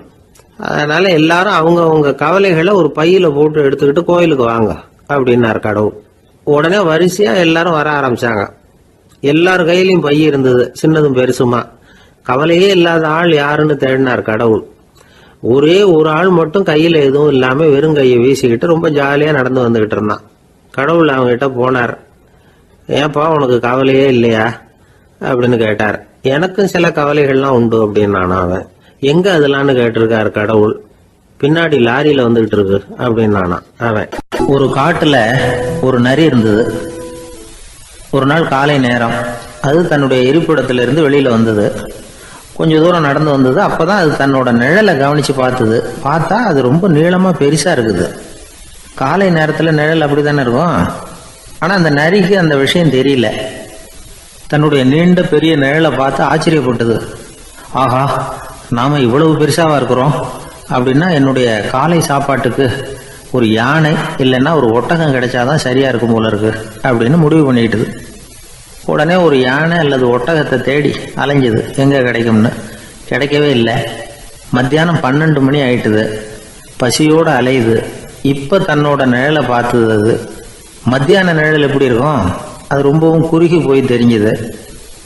உடனே அந்த நரி என்ன நினைச்சுக்கிட்டு தான் தெரியுமா, காலை ஆகாரம் சாப்பிடாததுனால நம்ம உடம்பு இப்படி அழிச்சு போட்டுதே அப்படின்னு நினைச்சுக்கிட்டு தான். கொஞ்ச நேரம் கழிச்சு மறுபடியும் தன்னுடைய நிழலை பார்க்குது. அது இன்னமும் குறுகி போய் காலடியிலேயே வந்துட்டுது. அதுக்கு பயமா போயிடுது. ஐயோ, இன்னும் கொஞ்ச நேரத்துல நாம இறந்துருவோம் போல இருக்க. இப்ப என்ன செய்யறது? இந்த சமயத்துல ஒரு எறும்பு கிடைச்சா கூட போதும், அதை நம்ம காலை ஆகாரமா நினைச்சு சாப்பிட்டுள்ளாமே அப்படின்னு நினைச்சுதான். நம்முடைய நிழல் கூட நம்மள மாதிரியே தான் அடிக்கடி மாறிக்கிட்டே தான் இருக்குது. அது எப்பவும் ஒரே மாதிரி இருக்கிறது இல்ல. மனிதனுக்கு ஏற்படுகிற தன்முனைப்பு இருக்கு பாருங்க, ஈகோ, அது கூட ஒரு நிழல் மாதிரி தானா. அப்படி நினைக்க ஆரம்பிச்சுட்டா அதனால ஏதும் பிரச்சனை வராதான். தன்முனைப்பை நிழல் போலவே ஏற்றுக்கொள்ளுங்கள் அப்படிங்கிறது பெரியவங்க கருத்து. ஒரு காரியத்தை வெற்றிகரமா நல்ல விதமா செஞ்சு முடிக்கிறோம்னு வச்சுக்கோங்க. அந்த சமயத்துல ஒரு வித நுட்பமான தற்பெருமை நமக்குள்ள உண்டாகுது. இது இயற்கையானது, அதனால இது மேல பற்று வைக்கக்கூடாது. அப்படி வைக்க ஆரம்பிச்சுட்டா அந்த தற்பெருமை ஒரு நிரந்தர விருந்தாளியா நம்ம கிட்ட தங்கிக்கும். நம்ம நிழல் எப்படின்னு பாருங்க, நாம நடக்கும் பொழுது நம்ம பின்னாடியே வரும். தன்முனைப்பையும் அப்படியே நினைச்சுக்குங்க. நிழல் யாருக்கும் எந்த பிரச்சனையையும் உண்டாக்குறது இல்லை. ஆனா அந்த நிழலை கண்டே நாம பயப்பட ஆரம்பிச்சுட்டா நாம எதுலையும் வெற்றி காண முடியாது. நிழலோட சண்டை போடக்கூடாது. அது மாதிரி தன்முனைப்போடவும் நாம சண்டை போட வேண்டியதில்லை. இல்லாத ஒன்றோடு சண்டை போடுறது எப்படின்னா, அது இருட்டோட சண்டை போடுறது மாதிரி. நாம நிழல் கிடையாது, நம்ம கிட்ட இருக்கிற தன்முனைப்பு ஒரு நிழல். நம்ம நிழலையும் நமக்கு சமமா பாக்குறோம் பாருங்க, அங்கதான் சிக்கலே ஆரம்பம். இப்போ நாம நடந்து போய்கிட்டு இருக்கிறோம். நம்ம நிழல் தரையில விழுது. யாரோ ஒருத்தர் நம்ம நிழல் மேல காலை வச்சு நடந்து போறார். உடனே அவர்கிட்ட சண்டைக்கா போறோம், ஏண்டா என் நிழலை மிதிச்ச அப்படின்னு. நமக்கு தெரியும் அது நிழல் தாங்கிறது. அவர் உங்க மேல நடக்கல, உங்களுடைய நிழல் மேலதான் நடக்கிறார். அது மாதிரி உங்க தன்முனைப்பின் மேல யாராவது நடந்தா உங்களை அவமானப்படுத்துறதா நினைக்கிறீங்க. காரணம், நாமளும் நம்ம தன்முனைப்பும் ஒண்ணுங்கிற நினைப்பு தான் காரணம், மற்றபடி வேற ஒண்ணும் கிடையாது. நம்ம நிழல் மேல நடக்கிறவர் நம்மளை காயப்படுத்துறது இல்லை. தன்முனைப்பை வேண்டாத ஒன்னாவும் பார்க்க வேண்டியதில்லை. அது இயற்கை. நிழலை உங்க முன்னாடி வைக்க வேணாம், அது உங்க பின்னாடியே இருக்கட்டும். நிழலின் நிழலாகி விடாதீர்கள், நீங்கள் நீங்களாகவே இருங்கள். இதுதான் சான்றோர் சிந்தனை. ஒரு பேருந்துல ஒரே நெரிசல். ஒருத்தர் பக்கத்துல நின்றுகிட்டு இருந்தவர்கிட்ட ரொம்ப பணிவா விசாரிச்சார், ஏன் சார் நீங்க ஏதாவது பெரிய உத்தியோகத்துல இருக்கிறீங்களா அப்படின்னார். அப்படிலாம் ஒண்ணும் இல்லைங்கன்னார் அவரு. அப்படின்னா வேற ஏதாவது அரசியல்ல பெரிய பதவியில் இருக்கிறீங்களா அப்படின்னு கேட்டார். அதுவும் இல்லைங்கன்னார். சரி, பணமாவது அதிகமா வச்சிருக்கீங்களா அப்படின்னு கேட்டார். அப்படிலாம் ஒன்றும் கிடையாது சார்னார் அவரு. அப்புறம் எதுக்குடா என் காலை மிதிச்சுக்கிட்டு இருக்கிற, இடரா காலை அப்படின்னாராம் இவர். ஒரு ஆள் இருந்தார். அவர் தன்னை ஒரு குருன்னு சொல்லிக்கிட்டார். மௌன குரு, வாயே திறக்கிறது இல்லை. அவருக்கு 2 சீடர்கள் உண்டு. இவங்க தான் வர்றவங்க கிட்ட பேசுவாங்க, விளக்கம் கொடுப்பாங்க. ஒரு நாள் இந்த சீடர்கள் 2 பேரும் எங்கேயோ வெளியில் போயிட்டாங்க. அந்த நேரம் பார்த்து ஒருத்தர் அங்கே வந்தார். குரு கிட்ட போனார். குருவே, புத்தர்னா என்னன்னு கேட்டார். குருவுக்கு ஒன்றும் புரியல. அவர் உண்மையான குருவாக இருந்தாவில் புரியும். அவர் திருன்னு முழிக்க ஆரம்பிச்சிட்டார். இந்த நேரம் பார்த்து இந்த சீடர்களும் எங்கேயோ போயிட்டாங்களே, என்ன பண்ணுறது, உதவிக்கு யாராவது கிடைக்க மாட்டாங்களா அப்படின்னு அப்படியே சுற்றி பார்க்குறார். அங்கங்கே பார்க்குறார். வந்தவர் இதை கவனிச்சார். ஏதோ புரிஞ்சுக்கிட்ட ஒரு மாதிரி அடுத்த கேள்வி கேட்டார். தர்மம்னா என்ன சுவாமின்னார். குருவுக்கு ரொம்ப சங்கடமாக போச்சு. நம்ம நிலைமை இப்படி ஆயிட்டுதே, இக்கட்டில் மாட்டிக்கிட்டோமே அப்படின்னு நினச்சபடியே விட்டத்தை பார்த்தார். அப்புறம் குனிஞ்சு தரையை பார்த்தார். அப்படியே உட்காந்துக்கிட்டார். வந்தவர் உடனே அடுத்த கேள்விக்கு போயிட்டார். தியானம்னா என்ன சுவாமின்னார். பாவம் என்ன பண்ணுவார் அந்த குரு, பேசாமல் கண்ணை கெட்டியாக மூடிக்கிட்டார். இது ஏதடா வம்பா போச்சுன்னு. இவர் இப்படி பண்ணால் கூட வந்தவர் சளைக்கல. இன்னொரு கேள்வியும் கேட்டார். ஆசீர்வாதம்னா என்ன அப்படின்னார். இவர் பார்த்தார். இப்படியே போனால் இவர் கேள்வி கேட்குறத நிறுத்த மாட்டார் அப்படின்னு நினச்சிக்கிட்டு எனக்கு ஒன்றுமே தெரியாதுங்கிற பாவனையில் 2 கையையும் விரித்து காட்டினார். வந்தவர் முகத்தில் மகிழ்ச்சி, மன நிறைவு. ஏதோ எல்லாம் புரிஞ்சுக்கிட்ட ஒரு மாதிரி அங்கேருந்து புறப்பட்டு போனார். வழியில் அந்த குருவோட சீடர்கள் 2 பேரையும் சந்திச்சார். உங்கள் குருவை தான் பார்த்துட்டு வரேன்னார் இவர். என்ன நடந்ததுன்னு கேட்டாங்க. இவர் வரமா சொல்கிறார், உங்கள் குரு எவ்வளவு பெரிய ஞானி தெரியுமா? புத்தர்னா என்னன்னு கேட்டேன். அதுக்கு அவர் அப்படியும் இப்படியும் பார்த்தார். அதுக்கு என்ன அர்த்தம் தெரியுமா? மக்கள் புத்தரை அங்கேயும் இங்கேயும் தேடுறாங்க. உண்மையில் அவர் அங்கேயும் இங்கேயும் தேடி கண்டுபிடிக்க முடியாது அப்படிங்கிறத அவர் செய்கை மூலம் உணர்த்தினார். அதுக்கப்புறம் தர்மம்னா என்னன்னு கேட்டேன். அவர் மேலேயும் கீழையும் பார்த்து தர்மம் சமமானது, அதில் உயர்வு தாழ்வு இல்லைங்கிறத உணர்த்தினார். அதுக்கப்புறம் தியானம்னா என்னன்னு கேட்டேன். கண்ணை மூடிக்கிட்டார். கண்ணை மூடி காணுகிற அற்புதம் அது அப்படிங்கிறத புரிஞ்சுக்கிட்டேன். கடைசியாக ஆசீர்வதிக்கப்படுறது பற்றி கேட்டேன். கைகளை நீட்டி உதவுறது தான் அது அப்படிங்கிறத தன்னுடைய இருகை விரித்து உணர்த்தினார். எவ்வளோ பெரிய மகான் அவர் அப்படின்னு சொல்லிவிட்டு அவர் பாட்டு போயிட்டார். சீடர்கள் அதுக்கப்புறம் மெதுவாக குருக்கிட்ட சேர்ந்தாங்க. அவங்கள பார்த்ததும் குருவுக்கு கோபம் வந்துட்டுது. அடே பாவிகளா, எங்கடா போய் தொலைஞ்சிங்க, நான் ஒரு ஆளுகிட்ட மாட்டிக்கிட்டு என்ன பாடுபட்டிருக்கேன் தெரியுமான்னார். இது மாதிரி தான் நாம் சாதாரண மனிதர்களின் புற வேடங்களிலேயே மயங்கி போயிடுறோம். அவங்க பேச்சு, செய்கை, பார்வை இதிலெல்லாம் ஏதோ பெரிய தத்துவம் இருக்கிறதாக நினச்சிக்கிறோம். உண்மையிலேயே அந்த தத்துவங்கள் யாருக்கு சொந்தம்? அவங்களுக்கு இல்லை, நமக்கு தான் சொந்தம். நாம் தானே அதை கற்பிச்சுக்கிட்டோம். நாம் அடையாளம் கண்டுக்கிறது இல்லை. நாம் யாருங்கிறது நமக்கு புரியறதில்ல. அதுதான் இன்றைக்கி நடக்கிறது. அதனால தான் அடுத்தவங்களை தேடி ஓடிக்கிட்டு இருக்கிறோம். சில வீடுகளில் கூட இது மாதிரி சைகைகள் உண்டு. சில குடும்ப தலைவர்கள் தினமும் காலையில் கண்ணை கெட்டியாக மூடிக்கிட்டு கை 2ஐயும் சுத்தமாக விரித்து வச்சுக்கிட்டே உட்காந்து தியானம் பண்ணுறது வழக்கம். எதுக்காக அப்படி பண்ணுறீங்கன்னு ஒருத்தரை பார்த்து கேட்டேன். இந்த மாதம் வாங்கின சம்பளம் பூரா தீர்ந்து போச்சு, இனிமேல் என் கையில் சுத்தமாக ஒன்றும் இல்லை, புதுசாக எதுவும் செலவு வச்சுடாதே அப்படிங்கிறத அப்படி உள்ளங்கை 2ஐயும் விரித்து காட்டி அவங்களுக்கு உணர்த்துறேன் அப்படின்னார். அசோக மன்னர் வந்துகிட்டு இருக்கார். அவருடைய ஆலோசகர்கள் எல்லாம் பக்கத்தில் வந்துகிட்டு இருக்கிறாங்க. அந்த சமயத்தில் எதிரில் ஒரு புத்த பிக்ஷு வர்றார். அசோகர் பார்க்குறார். ஓடி போய் அவர் காலில் விழுந்து வணங்குறார். அசோக மன்னரின் தலை அந்த புத்த துறவியின் பாதத்தில் பட்டுக்கிட்டு இருக்கு. பக்கத்தில் நின்றுகிட்டு இருந்த அமைச்சருக்கு இது ரொம்ப சங்கடமாக போச்சு. ரொம்ப வருத்தப்பட்டார். நம்ம அசோக சக்கரவர்த்தி எப்பேற்பட்டவர், அவரோட தலை ஒரு சன்னியாசியின் பாதத்தில் படுறதா அப்படின்னு நினைச்சு ரொம்ப கவலைப்பட்டார். அரண்மனைக்கு திரும்பினதும் அமைச்சர் மெதுவாக ஆரம்பிச்சார். அரசே, எனக்கு ரொம்ப வருத்தமா இருக்குது அப்படின்னார். எதுக்குன்னார் மன்னர். அசோக சக்கரவர்த்தியின் தலை, அதாவது அந்த சிரம் ரொம்ப மதிப்புமிக்க ஒன்று. அது ஒரு சன்னியாசியின் காலில் படலாமா அப்படின்னார். அசோகர் பதில் சொல்லல, சிரிச்சார், போயிட்டார். அதுக்கப்புறம் ஒரு சரியான சந்தர்ப்பத்துக்காக காத்துக்கிட்டு இருந்தார். ஒரு நாள் அமைச்சரை கூப்பிட்டார். எனக்கு 3 தலைகள் வேணும் அப்படின்னார். சொல்லுங்க, கொண்டுகிட்டு வரேன் அப்படின்னார் அமைச்சர். அசோகர் சொன்னார், முதல்ல எனக்கு தேவையானது ஒரு ஆட்டின் தலை, 2வது ஒரு புலியின் தலை, 3வது ஒரு மனிதனின் தலை. இதுதான் அசோகர் கேட்டது. எங்க இருந்தாலும் கொண்டு வாங்கன்னார். அமைச்சர் புறப்பட்டார். ஆட்டுத்தலை புலித்தலை கிடைச்சிட்டுது. அப்புறமா ஒரு சுடுகாட்டுக்கு போய் ஒரு மனித தலையும் சேகரம் பண்ணிட்டு ராஜா கிட்ட வந்துட்டார். அரசே, உங்கள் ஆணைப்படி 3 தலைகளையும் கொண்டு வந்திருக்கிறேன்னார். அசோகர் பார்த்தார். ரொம்ப நல்லது, இப்ப இது 3ஐயும் எடுத்துக்கிட்டு போய் சந்தையில வித்துட்டு வாங்க அப்படின்னார். அமைச்சர் அதுகளை எடுத்துக்கிட்டு சந்தைக்கு போனார். முதல்ல ஆட்டுத்தலை நல்ல விலைக்கு வித்து போச்சு. நல்ல விலை கொடுத்து வாங்கிட்டு போட்டாங்க. அடுத்தபடியா புலி தலைய ஒருத்தர் வாங்கிட்டார். அதை பாடம் பண்ணி வீட்டில் மாட்டி வைக்கலாமே அப்படின்னு நினைச்சு அதையும் வாங்கிட்டு போட்டார். மனித தலையை மட்டும் வாங்கறதுக்கு யாரும் முன் வரல. எல்லாரும் அதை பார்த்துட்டு விலகி போக ஆரம்பிச்சாங்க. அமைச்சர் திரும்பி வந்தார். அரசே, இந்த தலையை மட்டும் யாரும் வாங்க மாட்டேங்கிறாங்க அப்படின்னார்.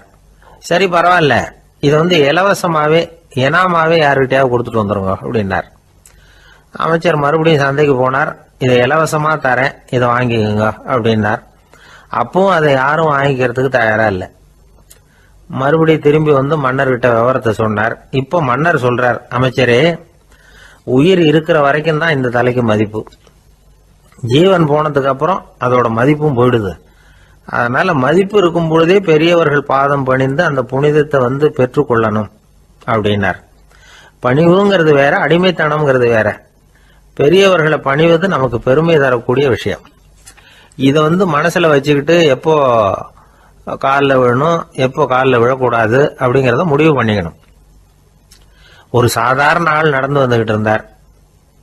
எதிரில் வந்த ஒரு பெரிய மனுஷன் ஓடி போய் அவர் காலில் விழுந்து தன்னுடைய தலையை அவர் பாதத்தில் கொண்டு போய் வச்சார். கொஞ்ச நேரம் கழிச்சு எழுந்திரிச்சு வந்துட்டார். வந்த பிறகு இவரை கேட்டேன், ஏன் திடீர்னு ஓடி போய் அந்த ஆளு காலில் விழுந்தீங்க அப்படின்னு. அவர் போட்டிருக்கிறது என்னோட காணாம போன செருப்பான்னு கண்டுபிடிக்கிறதுக்காக அப்படி விழுந்தேன் அப்படின்னார். ஒரு பெரிய குடும்பத்துல பிறந்தவர். இருக்கிற சொத்துக்கள் எல்லாத்தையும் வாரி வழங்கி விட்டு காட்டுக்கு புறப்பட்டார் தவம் செய்யறதுக்காக. இருந்தது ஊராவும் கொடுத்துட்டார். இனிமே எதுவுமே இல்லை கொடுக்கறதுக்கு. அப்போ கடைசியா ஒருத்தன் கையை நீட்டினானா, ஐயா ஏதாவது கொடுங்கன்னு இருக்கான். அவர் பார்த்தார், கட்டியிருக்கிற வேட்டியை தவிர வேற எதுவுமே இல்லை. 8 முழம் பட்டு வேட்டி, ஜரிகை கரையோடு இருக்குது. கடைசியாக அதை தான் எடுத்துக்கிட்டு அவர் புறப்பட்டுருக்கார். அவர் பார்த்தார், எதிரில் அவன் பரிதாபமாக நின்றுக்கிட்டு இருக்கிறான். அந்த 8 முழ வேட்டியை 2ஆக கிழிச்சார். 4 முழத்தை அவங்ககிட்ட கொடுத்தாரு. மீதி 4 முழத்தை தன்னோட இடுப்பில் கட்டிக்கிட்டு அவர் காட்டுக்கு போயிட்டார். இவன் என்ன பண்ணான் தெரியுமா? கையில் கிடைச்ச 4 முழத்தை எடுத்துக்கிட்டு கடை வீதிக்கு போனான். பழைய பட்டு வேட்டி ஜருகை இதையெல்லாம் விலைக்கு வாங்குற வணிகர் ஒருத்தர் இருக்கார். அவர்கிட்ட போனான். இதை விலைக்கு எடுத்துக்கிறீங்களா அப்படின்னு கேட்டிருக்கான். அவர் வாங்கி பார்த்துருக்கார். ஆஹா, இது ரொம்ப அருமையான வேட்டி, விலை உயர்ந்த ஜருகை, இது ஏது உனக்கு அப்படின்னு கேட்டாரான். அவன் நடந்தது சொல்லியிருக்கான். அப்படின்னா ஒன்று செய்ய, இந்த வேட்டியோட இன்னொரு பாதியையும் மெதுவாக வாங்கிட்டு வந்துரு, உனக்கு நிறைய பணம் தர்றேன் அப்படின்னாரான் அந்த வணிகர். இவன் கொஞ்சம் யோசனை பண்ணி பார்த்தான். கொஞ்சம் இருங்க, வந்து விடுறேன் அப்படின்னு சொல்லிவிட்டு நேராக காட்டுக்கு போனான். அவர் எங்கே இருக்காருன்னு தேடி கண்டுபிடிச்சான். அவர் ஒரு இடத்துல தவக்கோலத்தில் இருக்கிறார். கட்டியிருந்த இடவேட்டியும் அவர் அறியாமல் நழுவி கீழே விழுந்து கிடக்குது. இவனுக்கு ரொம்ப வசதியாக போச்சு. அவரை கேட்க வேண்டிய அவசியமே இல்லை. மெதுவாக சத்தம் போடாமல் அடி மேலே அடி வச்சு நெருங்கினான். அவர் கண்ணை மூடிக்கிட்டு அவர் பாட்டு நின்றுட்டு இருக்கிறார். இவன் மெதுவாக போய் கீழே கிடந்த அந்த துணியை எடுத்துக்கிட்டு சத்தம் போடாமல் திரும்பி நடந்தான். ஒரு 2-3 அடி எடுத்து வச்சிருப்பான். அப்படி ஓட ஆரம்பிக்கிற சமயத்தில் அவன் காலில் கீழே கிடந்த முள்ளு ஒன்று நறுக்குன்னு தச்சு விட்டுது. வலி தாங்க முடியாமல் அம்மான்னு கத்திருக்கான். இந்த சத்தத்தினால கண்ணை மூடி நின்றுகிட்டு இருந்த அவரோட தவம் கலைஞ்சது. மெல்ல கண்ணை திறந்து பார்க்குறார். தன் இடையில இருந்த வேட்டி அவன் கையில் இருக்கு. இப்போ அவர் நினைக்கிறார். என்ன நினைக்கிறாருன்னா, இந்த வேட்டி மீது நான் வைத்த ஆசையல்லவா அவனை திருடனாக ஆக்கிவிட்டது அப்படின்னு நினைச்சாராம். இந்த வேட்டி மேல நாம வச்ச ஆசை அவனை திருடும்படி ஆக்கிவிட்டதே அப்படின்னு நினைச்சாராம். இது எப்பேற்பட்ட மனநிலை!